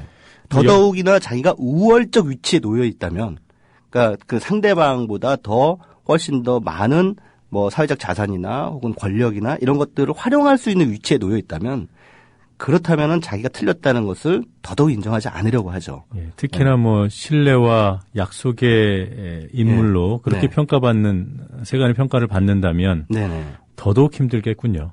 그렇습니다. 네. 그래서 다우트와 시민과 나들의 별거라는 영화는 그냥 개인과 개인의 관계에서 벌어지는 상황을 보여주고 있습니다만 이것이 사회로 이렇게 적용이 됐을 때 어떤 권력 관계라든가 뭐 시스템 안으로 이런 상황이 돌아왔을 때도 역시 마찬가지 똑같은 상황이 되풀이된다라는 거죠. 네. 그러니까 이런 다우트와 시민과 나들의 별거라는 작품 속에서 우리 사회의 어떤 타자화 이런 것들이 어떻게 사람들에게 잔인한 상처를 입히고 있는 것인가라는 것에 대해서 좀 생각할 여지를 얻으셨으면 좋겠습니다. 네. 어찌됐든 영화이기 때문에 영화에는 끝이 있는 법인데요. 현실 속에서의 이러한 자기 합리화 그리고 상대를 타자화하는 이런 어떻게 보면 폭력이 참 중단되기 힘들다는 사실도 생각이 드네요. 자, 오늘 두 편의 영화 잘 흔들어 주셔서 고맙습니다. 네. 매우 흥미로울 것 같아요. 네, 꼭 챙겨보시기 바라겠습니다. 예, 최강희 평론가는 또 다음 주에 뵙도록 하겠습니다. 고맙습니다. 네, 감사합니다.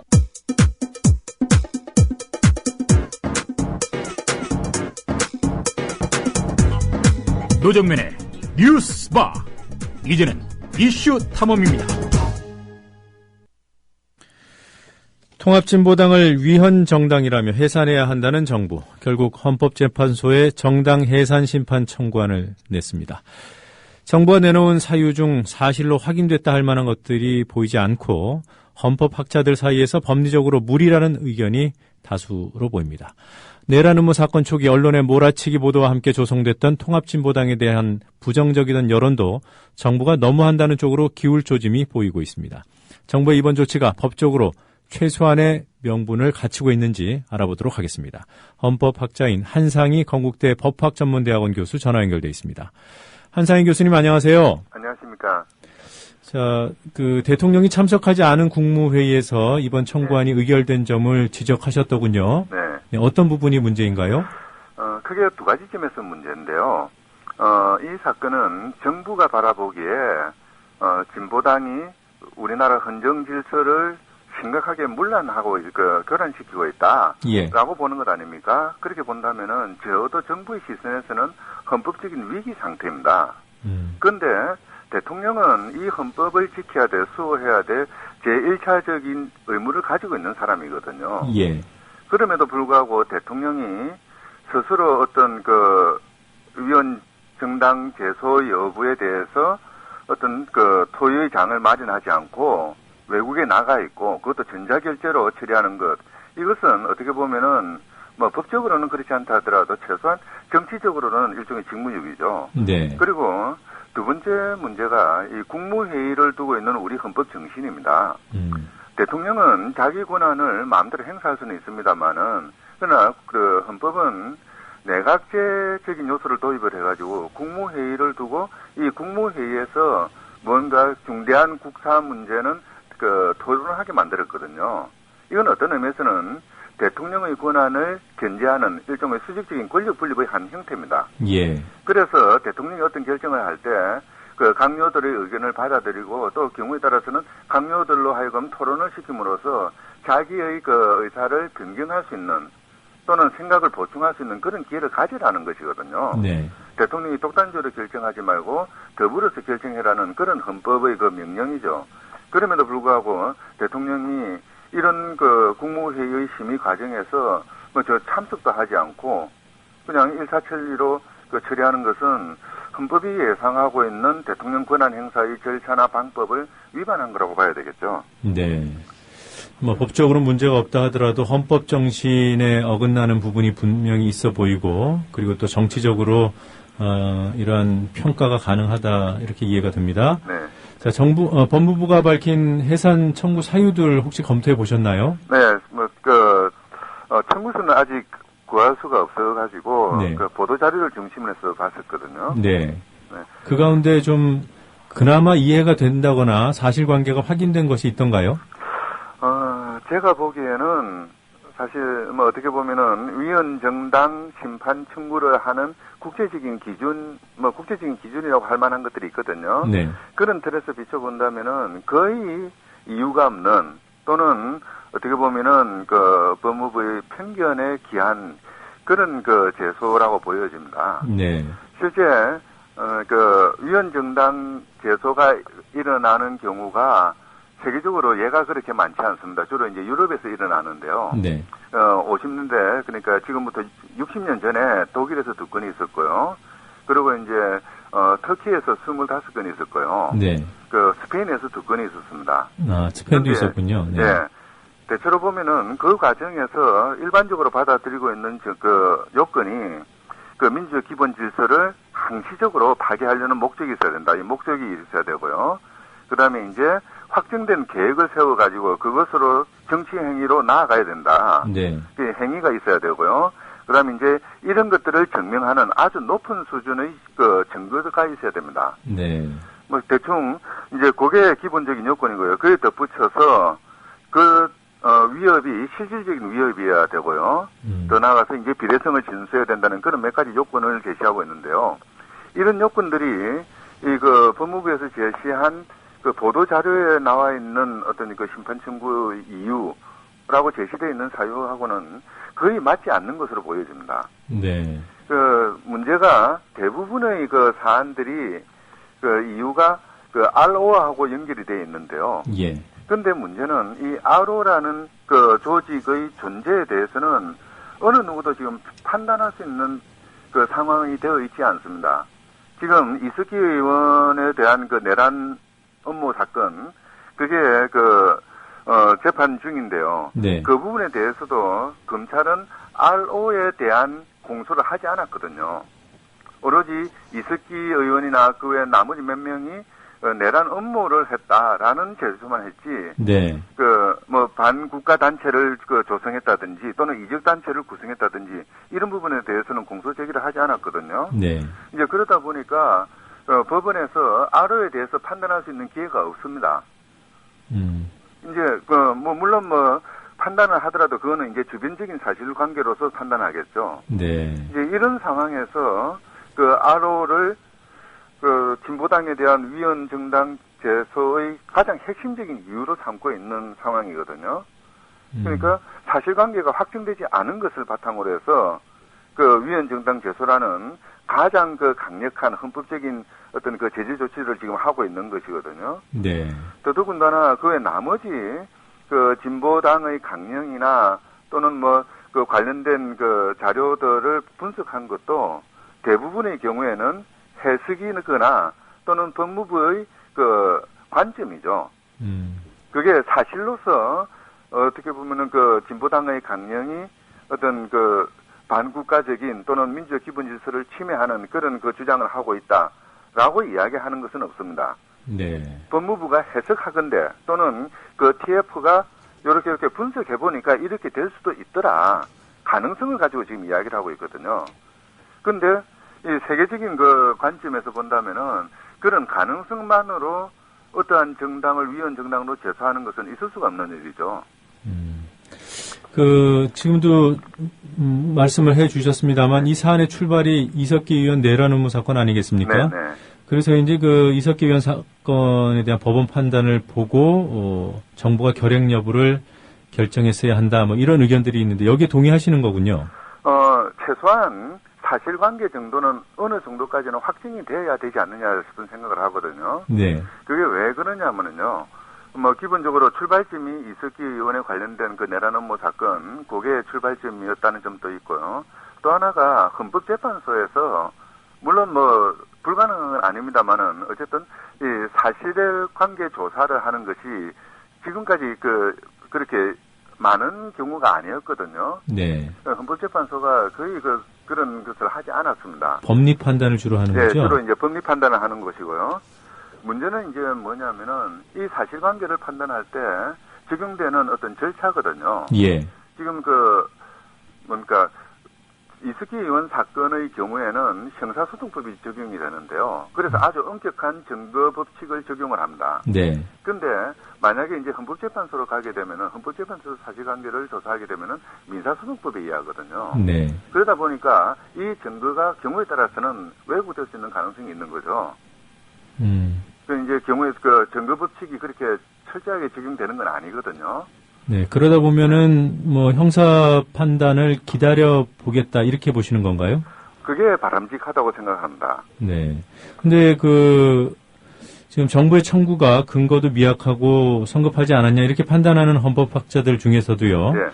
이석기 의원 건은 형사 사건이고 네. 또 정당 해산은 헌법의 문제이기 때문에 네. 별개로 가도 된다 이런 원론적인 입장을 보이시던데요. 이론적으로야 별개로 가도 됩니다. 네. 그거는 전혀 다른 문제이기 때문에. 예. 그런데 이제 문제는 무엇이 사실인지 무엇이 진실인지를 밝혀야 된다는 것이 남아있는 거죠. 네. 그런데 이제 이 무엇이 진실인가를 밝히기에는 가장 좋은 절차가 지금 현재 계류 중인 이석기 의원의 형사재판 사건이죠. 네.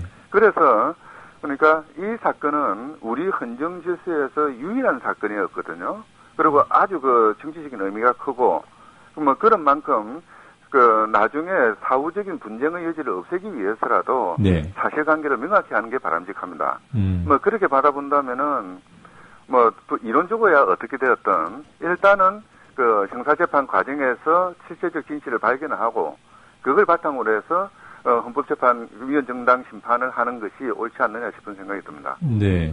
그럼 옳고 그름을 떠나서 현실적으로도 형사재판이 끝나기 전에 헌법재판소가 판단을 내리지는 않을 것이다 이렇게 보시는 거죠? 그 부분은 그렇게 하는 것이 바람직하다는 것이죠. 아, 그렇습니까? 헌법재판소가 어떤 판단을 할지는 저도 잘 모르겠습니다만, 예. 제대로 이런 정치적인 문제, 이 헌법재판의 문제를 별다른 잡음 없이 처리를 하려면은 보다 명확한 그런 사실관계의 규명이 필요할 것이고 그러기 위해서는 기다리는 것이 합리적이지 않나 싶은 생각이 듭니다. 예. 교수님. 네. 수화기를 조금만 좀 가까이 대주시겠습니까? 네네. 고맙습니다. 형사재판을 보고 판단하는 것이 바람직하다고 하셨는데 그 형사재판은 1심 판결을 의미합니까? 최소한 1심 판결 정도는 기다리는 것이 옳겠죠. 네. 이제 1심 판결 과정에서는 어느 정도 실체적 진실이 드러날 것이라고 보여집니다. 네, 알겠습니다. 이번에 주심을 이정비 재판관이 맡게 되셨던데요. 예, 이정비 재판관은 어떤 분이신가요? 자세하게는 모르겠습니다만은 과거 이영훈 전 대법원장이 지명한 분으로 알고 있습니다. 네. 그동안 법조계 쪽에서는 상당히 진보적인 그런 성향을 가진 분이라고 듣고 있거든요. 네. 그리고 실제 중요한 어떤 사건들에서는 좀 진보적인 의견들을 많이 내놨던 재판관이죠. 네. 광노현 전 교육감 관련 사건에서 사후 매수죄를 위헌으로 판단하신 분이기도 하죠. 네. 사실 이 부분은 너무나 당연하게 사후 매수죄는 위헌이라고 판단해야 되는데요. 네. 어떻게 보면은 그러니까 그것을 합헌이라고 판단한 의견에 안 간다는 의미에서 진보적이라고 할 수는 있죠. 상대적인 진보 이 정도로 보면 되겠군요. 네. 주심이 이런 헌법재판소 결정 과정에 어느 정도나 영향을 미칩니까? 일반적인 사건의 경우에는 상당한 그 영향을 미칠 수도 있다고 알고 있는데요. 네. 이렇게 정치적인 의미가 큰 사건 같은 경우에는 모르겠습니다. 아마 그 영향은 상당히 제한적일 겁니다. 대체로 이제 주심이 하는 역할이 사실관계를 정리하고 법리를 정리하고 또 거기에 관련된 일반 그 계략적인 그 결정의 방향 정도 정하는데요. 네. 이제 뭐 그런 정도 정한다 하더라도 이렇게 의미가 그 영향이 큰 사건 같은 경우에는 다른 재판관들도 적극적으로 조사를 하고 자기 의견을 만들어낼 것이거든요. 네. 뭐 그렇게 본다면은 뭐 영향이 없는 건 아니겠지만은 뭐 다른 사건만큼의 영향은 그렇게 있을 것 같지는 않습니다. 예, 그러니까 재판 실무를 주도하는 정도 이렇게 보면 되겠군요. 네, 결정에 영향력을 미치기보다는. 네. 언제쯤 결정이 나올까 이거 궁금해하시는 분들이 많던데 그 헌법재판소에는 적시 처리 사건으로 분류하는 그런 절차가 있죠. 네. 이 사건이 해당이 되겠습니까? 그렇게 쉽게 결정되기는 어렵지 않을까 싶은 생각이 듭니다. 계속해서 정치적인 사건하고 연결되어서 이제 그 시기가 결정될 가능성이 많거든요. 예. 어쨌든 헌법재판소가 이런 사건을 결정할 때는 6개월 이내, 180일 이내에 결정을 하라는 규정이 있긴 합니다만은 그것은 훈시 규정이라고 해서 헌법재판소가 반드시 지켜야 될 의무는 없는 거죠. 네. 지금 듣기로는 그 기간을 지키겠다라는 이야기를 하는 것 같은데요. 아마 그동안의 정치 과정이 어떻게 바뀌냐에 따라서 또 일정이 달라질 가능성은 충분히 있습니다. 6개월 이내, 그러니까 180일 이내에 결정을 하라는 그런 훈시 규정을 지키겠다는 거는 최소한 180일 이내에 서둘러서 결정하겠다라는 뜻은 아닌 것으로 보이네요. 그렇죠. 네. 그럼 그 안에 아무래도 형사사건 1심 판결이 나올 것이고요. 네. 네. 지금 문제가 이 사건이 가지는 의미가 지금 그 이석기 의원에 대한 형사재판 과정하고 바로 직결되어 있거든요. 네. 그러다 보니까 참 좋지 않은 모습을 지금 보이고 있는데요. 그러니까 위헌정당 제청했다는 사실 자체로도 그 이석기 의원에 대한 형사재판에 영향을 미칩니다. 네. 근데 이제 만약에 이석기 의원의 그 사건이 제대로 확정이 되기도 전에 이 사건에 대해서 헌법재판소가 결정을 내리면은 그것은 바로 법원에 이석기 의원 사건의 그 판결 지침을 내리는 셈이 돼버리거든요. 네. 과거 광노현 그 교육감 사건에서도 헌법재판소가 결정을 내리기 전에 대법원이 미리 결정을 내리는 바람에 그 대법원의 판결문이 그대로 헌법재판소의 그 결정문에 인용이 되는 그런 형태가 돼버렸거든요. 네. 어떻게 보면은 그 기관의 결정이 다른 기관의 결정에 영향을 미치는 상태가 돼버렸죠. 지금 이 경우도 그런 식으로 묶여 있어가지고 참 법학을 하는 사람 입장에서는 참 좋지 않은 모습인데요. 그런 우려를 벗어나려면은 헌법재판소는 되도록이면은 이 사건의 결정을 늦추는 것이 바람직하지 않는가 싶은 생각이 듭니다. 예. 정부 입장에서는 양쪽을 다 걸어놓는 그런 효과가 있겠네요. 그렇죠. 양쪽을 다 걸어놓음으로써 양쪽에 다 영향을 미치려는 그런 의도가 깔려 있는 것이죠. 예. 그리고 이 180일 따져보면은 내년 한 5월쯤이 될 텐데요. 네. 지방선거 직전 아닙니까? 그래서 일각에서는 이 사건의 결과를 가지고 지방선거에 이용하겠다는 의도가 깔려 있는 것이 아니냐. 네. 그런 음모론적인 이야기를 하고 있는데요. 헌법재판소는 그런 음모론으로부터 좀 자유로울 수 있는 자율적인 그런 결정을 해야 될 필요가 있습니다.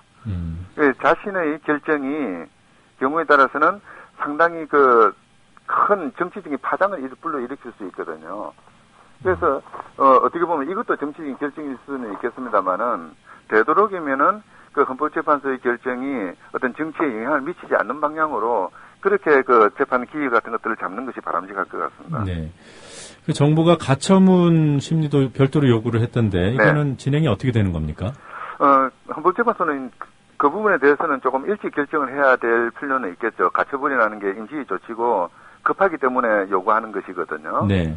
근데 이제 이 부분에서 가처분을 신청을 하면서 법무부가 요구했던 것이 너무나 많은 사안들을 가처분을 해달라고 요구를 해서 그게 어떻게 보면은 본안에 대해서 판단도 하기 전에 실질적으로 진보당을 해산시키는 그런 결과를 이야기할 가능성도 있을 것 같습니다. 네.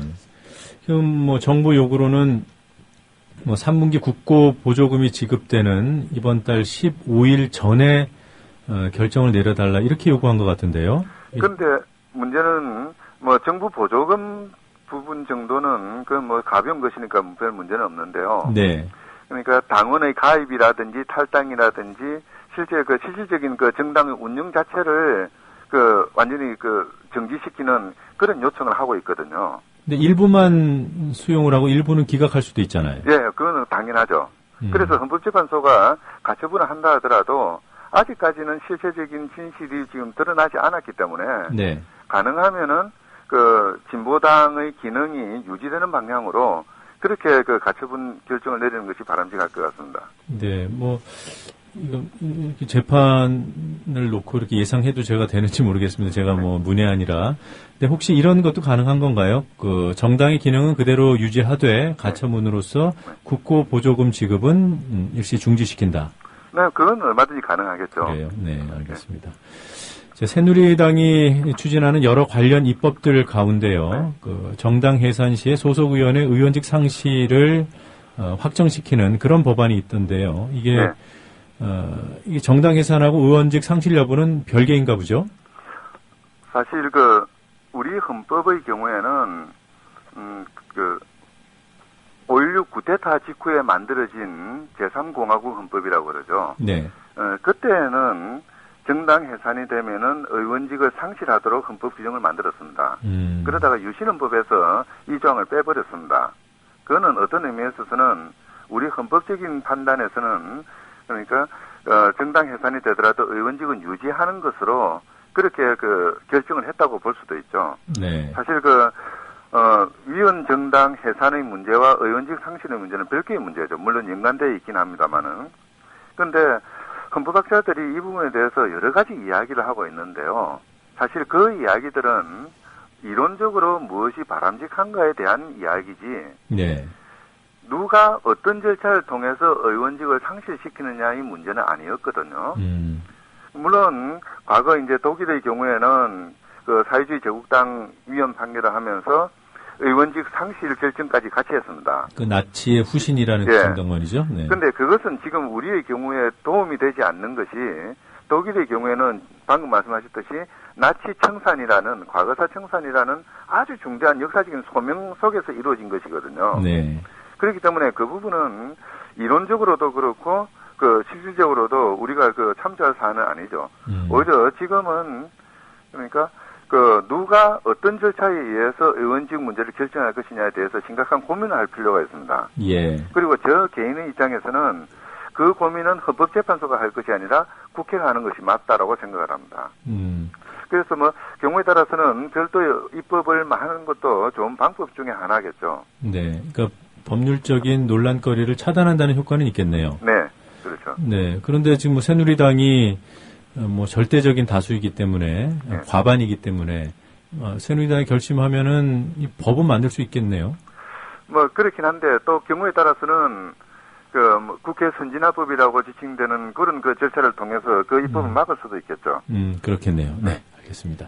새누리당이 만들겠다는 또 하나의 법률이 그 반국가 이적단체 강제 해산법이던데요. 네. 이 법적으로 어떤 문제가 있습니까? 그 부분은 우리 헌법 21조에서는 결사의 자유를 보호하고 있고요. 보장하고 있고 이제 일반 국민들은 자기들이 원하는 그 단체들을 얼마든지 만들고 활동을 할 수 있는데 사실 그 반국가 단체라는 어떤 그 표지를 가지고 그 정부가 그 국민들의 그 결사의 자유라든지 또는 단체 결성의 자유 같은데 깊숙이 개입하는 것은 결코 바람직하지는 않습니다. 일종의 예비 단속에 비슷한 그런 그 폐해를 야기할 수가 있거든요. 예. 뭐 필요하다면은 그러니까 그 범죄단체 구성제라든지 뭐 형법에서 얼마든지 그것을 통제할 수 있는 그런 틀이 있습니다. 그럼에도 불구하고 어떤 그 국민의 그 결사의 자유를 그 국가가 함부로 침해하는 이런 부분을 만드는 것은 바람직하지는 않죠. 예. 새누리당이 뭐 이 시민단체 일반 단체들을 대상으로 한 강제해산법을 어떻게 요건을 만들지는 뭐 아직 드러난 게 없습니다만 과거에 추진했던 유사한 법률안을 보면은 법원이 반국가 단체나 이적 단체로 판단한 경우에 한해서 해산하는 것으로 그렇게 돼 있던데. 그거는 동어 반복이죠. 법원이 반국가 단체로 판단하면 그는 당연히 그 관련된 사람들은 그 처벌을 받게 되거든요. 네. 그리고 그 활동을 계속하면 계속해서 처벌을 받는 거죠. 뭐 그렇다면은 그 조직의 존재라는 것은 유명무실해지는데 이런 부분에 대해서 다시 또 법을 만들어 가지고 규율하는 것은 어떤 의미에서는 이중 규제이자 동시에 그 국가의 권한을 너무 강력하게 부여해주는 그런 의미가 있는 거죠. 예, 잘 알겠습니다. 오늘 길게 인터뷰해 주셔서 고맙습니다. 네. 예, 지금까지 건국대 법학전문대학원 한상희 교수였습니다. 오늘의 의문. 박근혜 대통령은 왜 통합진보당을 못 잡아먹어서 안달일까? 박근혜 후보께서 권력형 비리 근절 말씀하시는데 솔직히 말씀드려서 평생 권력형 비리 작물로 월급 받고 지위 유지하면서 살아오신 분께서 말씀하시니까 솔직히 저는 잘 믿기진 않습니다. 전두환 정권이 박정희 전 대통령이 쓰던 돈이라면서 박근혜 후보에게 6억 원 줬다고 스스로 받았다고 하셨잖아요. 당시 음마아파트 30채 살 수 있는 돈이었다는 거 아닙니까? 이 돈 어디서 나왔습니까? 박정희 유신 정권이 재벌한테서 받은 돈 그거 아닙니까? 박근혜 후보가 이사장이었던 정수장학회, 박정희 전 대통령이 국가재건 최고회의 동원해서 김지태 씨 협박해서 뜯어낸 작물 아닙니까? 박정희 전 대통령이 영남대 빼앗았고 박근혜 후보가 물려받아서 28살 때 이사장 하셨잖아요. 지금까지 친인척 비리 없었던 대통령 없었습니다. 전두환 본인 형님 모두 감옥 갔고 노태우 본인이 갔고 김대중 전 대통령 아들 감옥 갔고 노무현 전 대통령 시절 그조차 형님이 감옥 갔습니다. 이명박 대통령 형님 감옥 갔고 온 가족 비리 연루됐습니다. 이제 이런 일 되풀이하지 말아야죠. 새누리당 비리 굉장히 많은데 저지르면 다 박근혜 후보 지지율 지키느라고 다 꼬리 자르게 하잖아요. 외교의 기본은 나라의 주권을 지키는 것입니다. 충성혈서를 써서 일본군 장교가 된 다카키 마사오. 누군지 아실 겁니다. 한국 이름 박정희. 해방되자 군사 쿠데타로 집권하고는 4대 매국 한일협정 밀어붙인 장본인입니다. 좌경 용공으로부터 나라 지킨다면서 유신독재, 철권 휘둘렀습니다. 뿌리는 속일 수 없습니다. 친일과 독재의 후예인 박근혜 후보와 새누리당이 1년 전 한미 FTA 날치기에서 경제주권 팔아넘겼습니다. 대대로 나라 주권 팔아먹는 이들이야말로 애국가 부를 자격도 없는 사람들입니다. 날치기 한 뒤에 애국가 부르면 용서됩니까? 한미 FTA 날치기에 동참한 사람은 국정 책임지겠다고 해서는 안 됩니다. 경제주권 포기하고 무슨 염치로 헌법 준수하고 국가를 보위하겠다는 취임 선서할 수 있습니까? 고위층부터 세금을 제대로 내는 것이 적극적인 복지 확대를 위해서 정말 중요하다고 보는데요. 지난 토론에서 박 후보께서 전두환 정권으로부터 6억 원을 받았다고 시인을 하셨는데 비자금 아닙니까? 전형적인 지하경제죠. 서민들은 로또 3등 150만 원만 당첨이 돼도 소득세, 주민세 다 냅니다. 박근혜 후보는 당시에 음마아파트 30채 값 지금 시가로 300억 원인데 받으면서 그때 상속세든 증여세든 내셨습니까? 대통령이 세금 내지 않으면서 세금 국민들에게 내달라고 요청드릴 수 없는 겁니다. 정말 대통령 되시려고 하시는 분이면 세금만큼은 깔끔하게 난 정말 다 냈다 이렇게 하실 수 있어야 된다는 거예요. 제가 지난번하고 똑같은 질문 드린 게 아니고 다른 질문입니다. 정확히 기억하셔야 되는데 그때는 사회 환원 약속하셨고 저는 세금 내셨냐 이걸 여쭤본 건데 전파 낭비는 지금 박근혜 후보께서 하신 거죠. 그때 제가 분명히 말씀드렸잖아요. 기억하시면 된다. 박근혜 후보 떨어뜨리러 나왔다. 떨어뜨릴 거다. 이렇게 말씀드렸습니다. 네, 전파 낭비를 하신 거는 거예요? 굉장히 중요한 문제라고 그거는 생각하고요. 지금 바로 코앞에 닥친 문제입니다. 네. 우리 이정희 후보께서는 오늘 아주 작정을 하고 네거티브를 어떻게든지 해서 이 박근혜라는 사람을 어떻게든지 이번에 좀 내려앉혀야 되겠다고 작정을 하고 나오신 것 같아요. 박근혜 대통령의 심경을 담은 노래.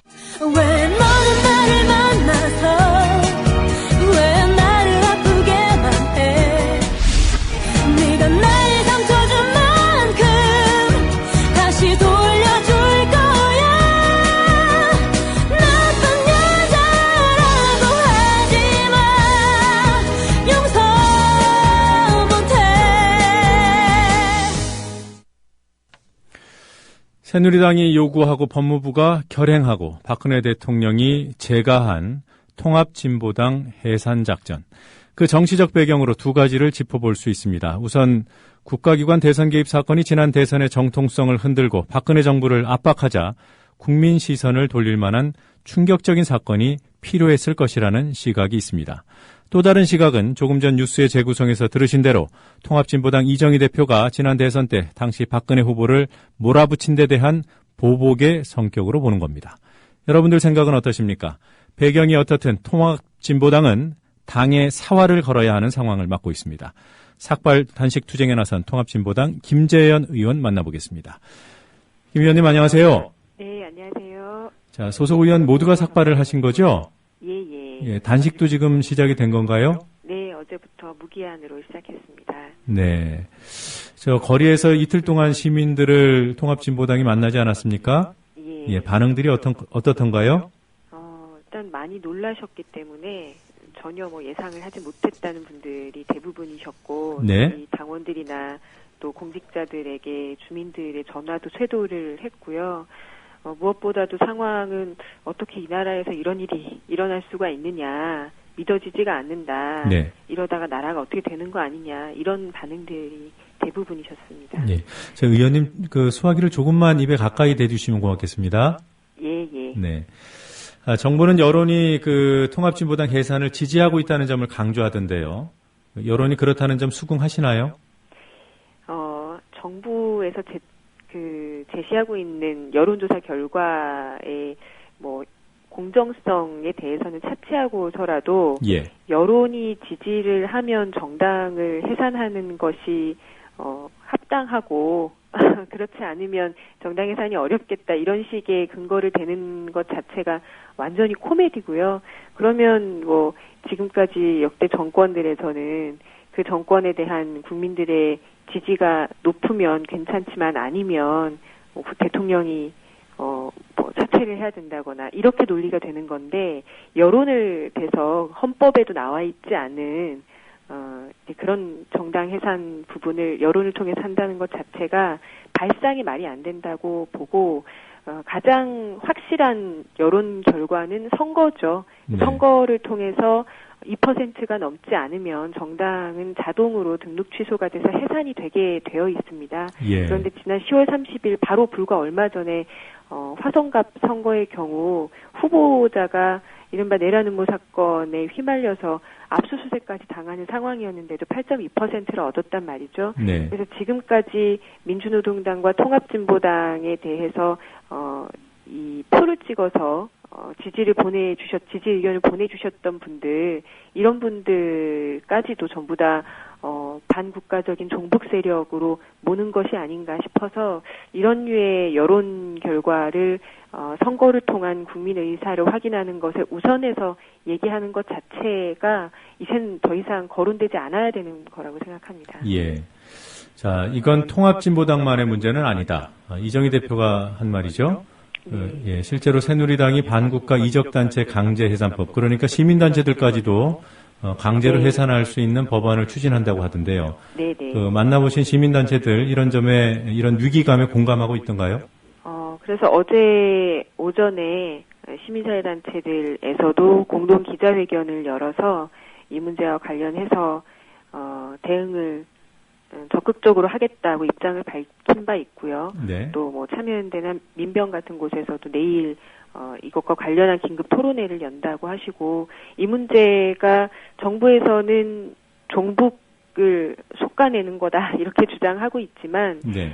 이것은 어디까지나 민주주의의 근간을 흔드는, 그래서 정치활동의 자유를 박탈하려고 하는 독재정권 발상이라고 하는 것에 대한 성격을 분명하게 해야 한다고 봅니다. 그래서 많은 시민사회단체들도 우리가 과거 독재정권에서의 민주주의가 없어지면서 겪었던 불운한 시간들을 기억하고 있기 때문에, 그리고 박근혜 정권이 지난 1년 가까이 보여줬던 행태가 그와 완전히 판박이로 똑같다고, 그렇게 치닫고 있다고 알고 있기 때문에 예. 이것을 진보당만의 문제로 놔두지 않을 거라고 생각합니다. 네.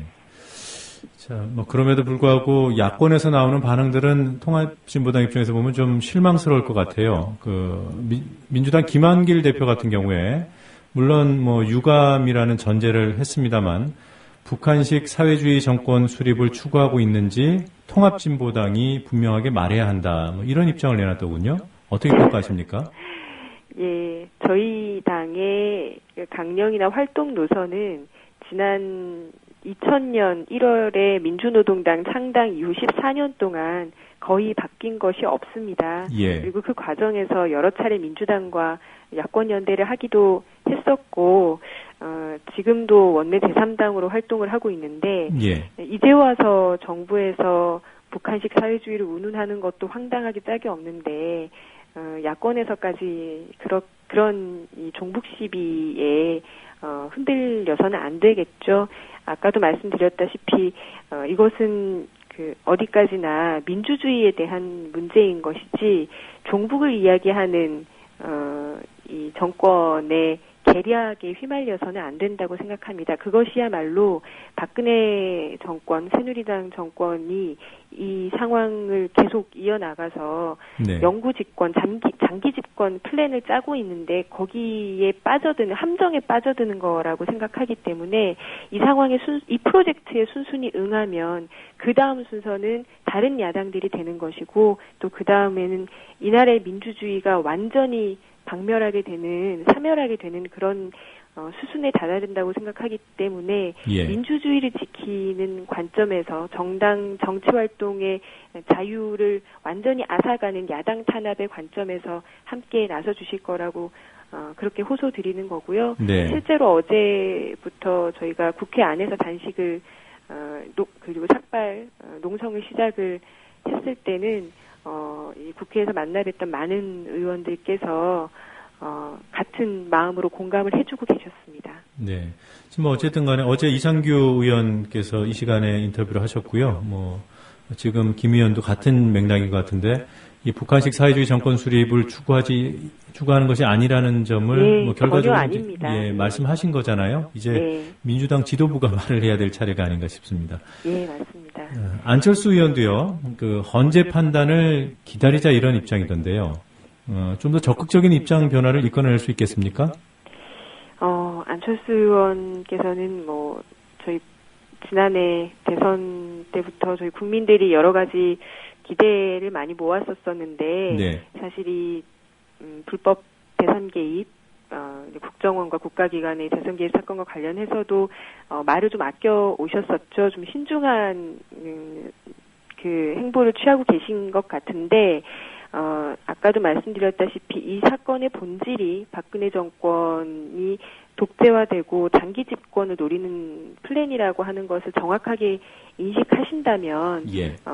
최근에 그 국가기관의 불법 대선 개입과 관련해서도 좀 늦었지만 특검 도입 제안도 하시고 행보를 하신 것처럼 이 박근혜 정권의 본질 그것을 이해하는 데서 함께 할 수 있지 않을까 싶고 그것은 아까 말씀드렸던 시민사회단체 그리고 재민주 세력들이 함께 연대하는 이 싸움의 틀을 잘 다잡는 것에서 이루어질 수 있지 않을까 싶습니다. 예.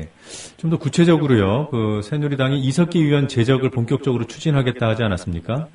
예. 민주당이 동조를 하지 않으면 의회 의석 분포상 불가능한 일인데요. 민주당이 지난 체포동의안 처리 때처럼 동의를 할 것으로 봅니까? 어떻습니까? 일단 지난해 이석기 의원과 그리고 저도 연루가 됐었던 예. 의원 자격심사 안 발의 이후에 일단 의원 자격심사안 발의는 민주당이 함께 했습니다. 네. 그리고 그것이 지금 1년 넘게 통과가 되고 있지 않은 상황이죠. 그리고 의원직 제명과 관련해서도 계속해서 새누리당에서 요구를 하고 있지만 처리는 되고 있지 않은 상황입니다. 예. 그래서 이런 일련의 상황들이 새누리당이 세게 흔들고 거기에 대해서 야권이 일정하게 끌려가고 있는 하지만 이것이 이성적으로 옳지 않다는 것에 대해서는 모두가 공감하고 있는 이런 상황들이 안타깝고요. 무엇보다도 이 상황을 가장 중요하게 우리가 만들어야 될 이 정치 상황은 지난 대선에서의 불법 대선 개입 사건 그리고 부정선거라고 이야기되고 있는 우리 국민들이 지난 수개월 동안 촛불을 들었고 국회 안에서도 국정조사 특위와 국정감사를 통해서 여러 가지 의혹들의 사실관계를 밝혀낸 바 있는 이 헌정유린 사건에 대해서 이것을 먼저 처리하는데 야권이 힘을 모아야 되는데 아까 말씀하셨던 그런 이 의원 제명 문제라든지 진보당을 탄압하는 것에 여기에 동조를 해줘버리면 이 민주주의를 지키는 문제가 종북 공세로 프레임이 흐트러지게 됩니다. 이것은 그것이 그렇게 흐트러뜨리는 것이 새누리당과 박근혜 정권의 전략이겠죠. 절대로 그 전략에 휘말려서는 안 된다는 것을 다시 한번 강조드리고 싶고. 예, 당의 문제는 뭐 그렇게 이해가 되는데요. 예. 민주당이 현실적으로 여기에 동조할지 아닐지 혹시 통합진보당 입장에서 입장 타진을 해보신 적이 있습니까?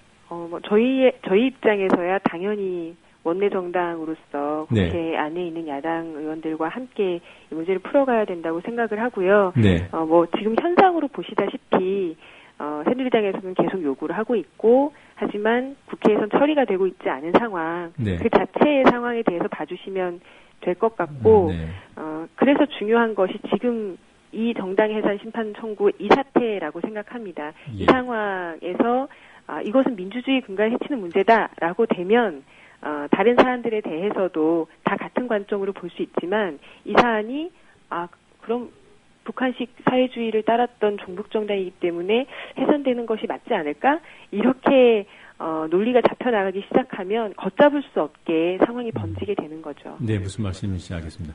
저희 지금 그 음향 시스템에 좀 문제가 생겨서 지금 방송 중에 말씀 중에 그 잡음이 좀 들어가고 있습니다. 좀 죄송하다는 말씀을 드리고요. 수학에서 입을 조금만 한번 떼어봐 주시겠습니까? 여기서 음향 조정을 다시 해보겠습니다. 죄송합니다.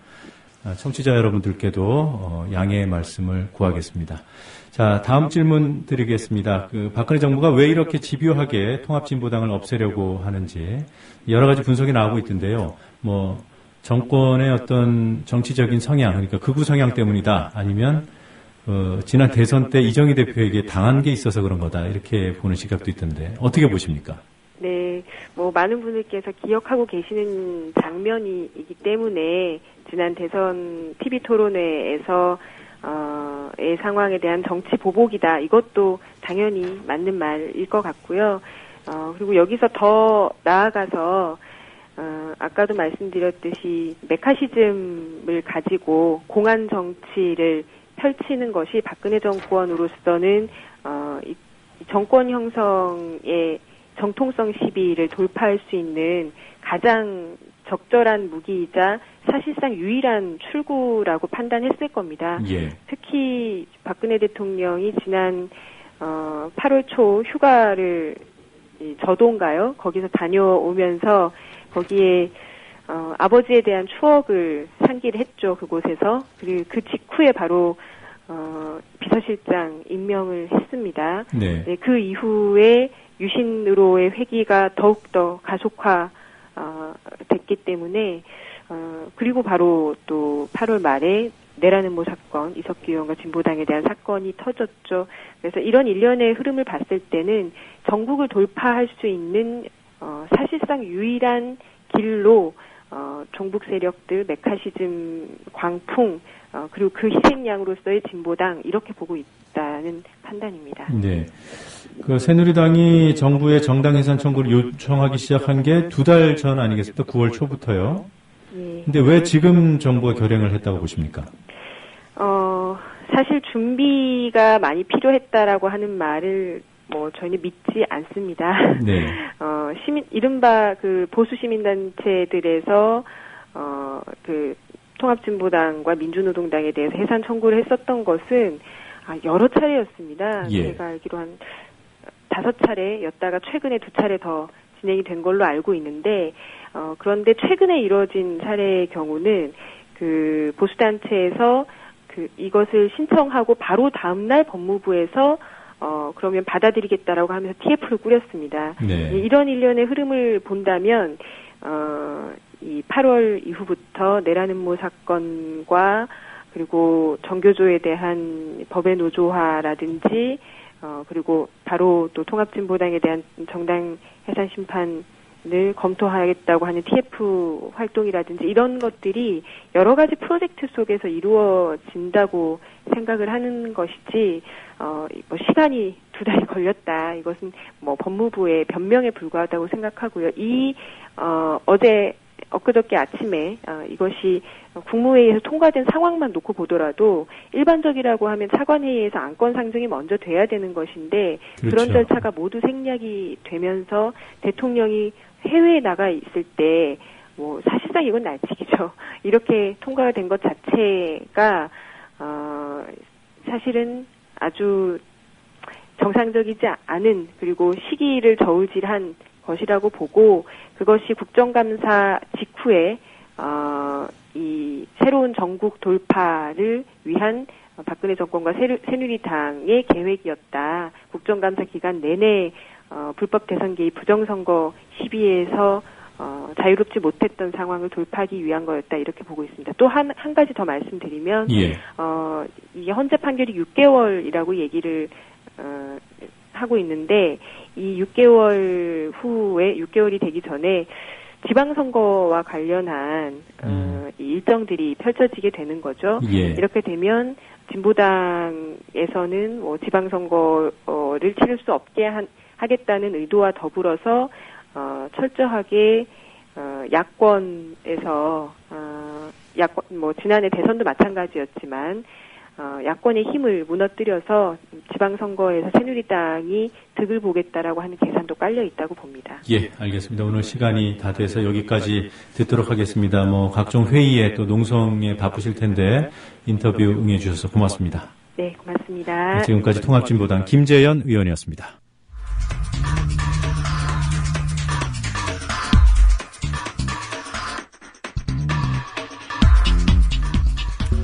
네, 에너그램이라는 기법을 이용해서 정치 풍자를 시도하는 시사 에너그램 공갈 시간입니다. 정치인의 발언을 구성하는 음절들 순서만 바꿔서 풍자가 담긴 새로운 문장을 만들어냅니다. 오늘은 통합진보당 해산심판 청구안을 국무회의가 의결했다는 황교안 법무부 장관의 발표를 에너그램 상자 공갈통에 집어넣어 보겠습니다. 원문부터 들어보시죠. 정부는 2013년도 제47회 국무회의를 개최하여 통합진보당에 대한 정당해상 심판 청구 안건을 심의 의결하였습니다. 헌정사상 초유의 이 발표를 듣고 지금이 정말 2013년이 맞나 의심이 들었다는 반응도 있더군요. 시대착오적인 정부 발표를 공갈통은 어떤 문장으로 바꿨을까요? 공갈통은 원문의 음절들 순서만 바꿔서 2017년의 가상 상황, 판타지를 만들어냈습니다. 그 판타지는 2017년 국회의 특별한 결의였습니다. 들어보시겠습니다. 2017 국회는 개판 30년 대구 정부 해산, 당최 무도한 당정청 지사, 진보통합 건의안을 심의해 회심 결의를 하였습니다. 들으신 대로 2017년도 국회는 모두 3건의 결의를 합니다. 30년을 이어온 대구 정부, 그러니까 TK 정부를 해산하고 무도한 당정청을 제사 지내고 진보 통합을 건의하는 회심의 결의가 그것입니다. 원문과 에너그램 문장 이어서 들어보시겠습니다. 시사 에너그램 공갈이었습니다.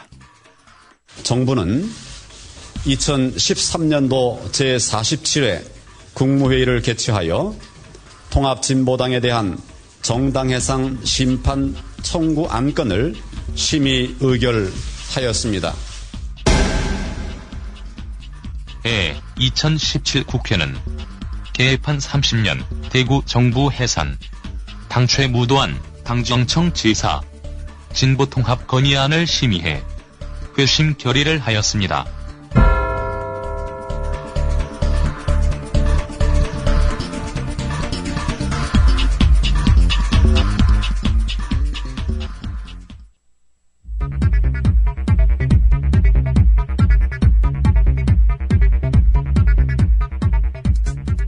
네, 네, 주요 뉴스 한 번 더 정리하고 뉴스바 마무리하도록 하겠습니다. 통합진보당 정당 해산 청구를 정부에 지속적으로 요구해온 새누리당이 시민단체들까지 정부가 강제로 해산할 수 있는 법안을 추진하기로 했습니다. 새누리당은 2달 전 제출한 이석기 의원 제명안 처리에도 속도를 내기로 했습니다. 통합진보당 해산심판 청구안을 다룰 헌법재판소 주심으로 이정미 재판관이 선정됐습니다. 이정미 재판관은 광노현 전 서울시 교육감 사건에 적용된 사후 매수죄에 대해 위헌 의견을 냈던 인물입니다. 통합진보당 소속 의원 5명 전원이 삭발을 하고 국회 본청 앞에서 단식 농성에 들어갔습니다. 외부 연대와 장외투쟁은 원외인 이정희 대표를 중심으로 추진하고 오는 9일 전국 노동자 대회에도 적극적으로 참여하기로 했습니다. NLL 대화록 사건으로 검찰에 소환돼 10시간 가까이 조사를 받고 나온 문재인 의원은 대화록 미 이관을 둘러싼 오해들이 풀렸을 것이라고 주장하며 이제 검찰이 대화록 불법 유출 사건을 제대로 수사해야 한다고 말했습니다. NLL 대화록 사건을 수사하고 있는 검찰이 대선 후보였던 문재인 의원은 직접 소환한 반면 대화록 유출 의혹을 받고 있는 김무성 의원 등 여권 실세들은 서면 조사를 하고 있는 것으로 드러났다고 CBS 노컷뉴스가 보도했습니다. 국정원이 이른바 국정원 댓글녀의 변호사 비용 3,300만 원을 국정원 위장 명칭인 7452 부대 명의로 대신 내줬다고 JTBC가 보도했습니다. 국정원은 김하영 씨에 대한 변호사비 대납 사실을 시인하면서도 대납 이후 국정원 수뇌부와 직원들의 모금으로 메웠다고 해명했습니다. 강제 징수 논란이 일고 있는 국정원 모금은 이종명 전 3차장 몫으로도 이루어졌기 때문에 이 전 차장에 대한 변호사비 대납 의혹도 불거지고 있습니다. 국정원 수사 결과 은폐 사건의 핵심 인물인 김용판 전 서울경찰청장이 지난 4월 국정원 수사 기록을 개인적으로 챙겨서 퇴임한 것으로 드러났습니다. 민주당이 제안한 대선 개입 범야권 공동기구에 안철수 의원 측도 참여할 가능성이 높다는 언론 보도가 나오고 있습니다. 이 기구에는 이미 여러 시민단체와 종교계 주요 인사들이 참여하기로 했고 오는 12일 첫 번째 연석회의가 개최될 예정입니다. 민주당 문재인 후보의 공동선대위원장이었던 안도현 시인의 대선 당시 박근혜 후보 관련 트윗이 공직선거법 위반인지 법원이 오늘 1심 판결을 내놓습니다. 이미 열흘 전 국민참여재판을 통해 배심원 전원이 무죄 의견을 밝혔음에도 재판부가 선고를 오늘로 미룬 것이어서 어떤 결과가 나올지 주목됩니다. 수능이 치러지는 오늘 수능 한파 대신에 수능 먼지가 찾아왔습니다. 기상청은 중국 스모그의 영향으로 미세먼지 농도가 짙어지고 있으며 황사까지 겹칠 것이라고 예보했습니다. 간추린 뉴스였습니다.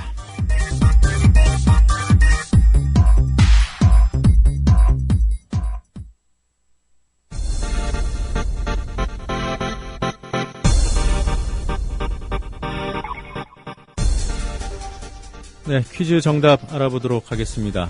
민주당 문재인 의원이 검찰에 출석해서 10시간 가까이 조사를 받았죠. 문재인 의원이 참여정부 당시에 맡았던 직책이 아닌 것을 골라달라는 문제였습니다. 답은 1번 법무부 장관입니다. 법무부 장관은 노무현 전 대통령이 임명하려 했지만 당시 야당이었던 한나라당 반대로 임명이 무산된 바 있습니다. 뉴스바 오늘 순서 여기서 모두 마치겠습니다. 내일 아침 7시에 다시 찾아오도록 하겠습니다. 고맙습니다.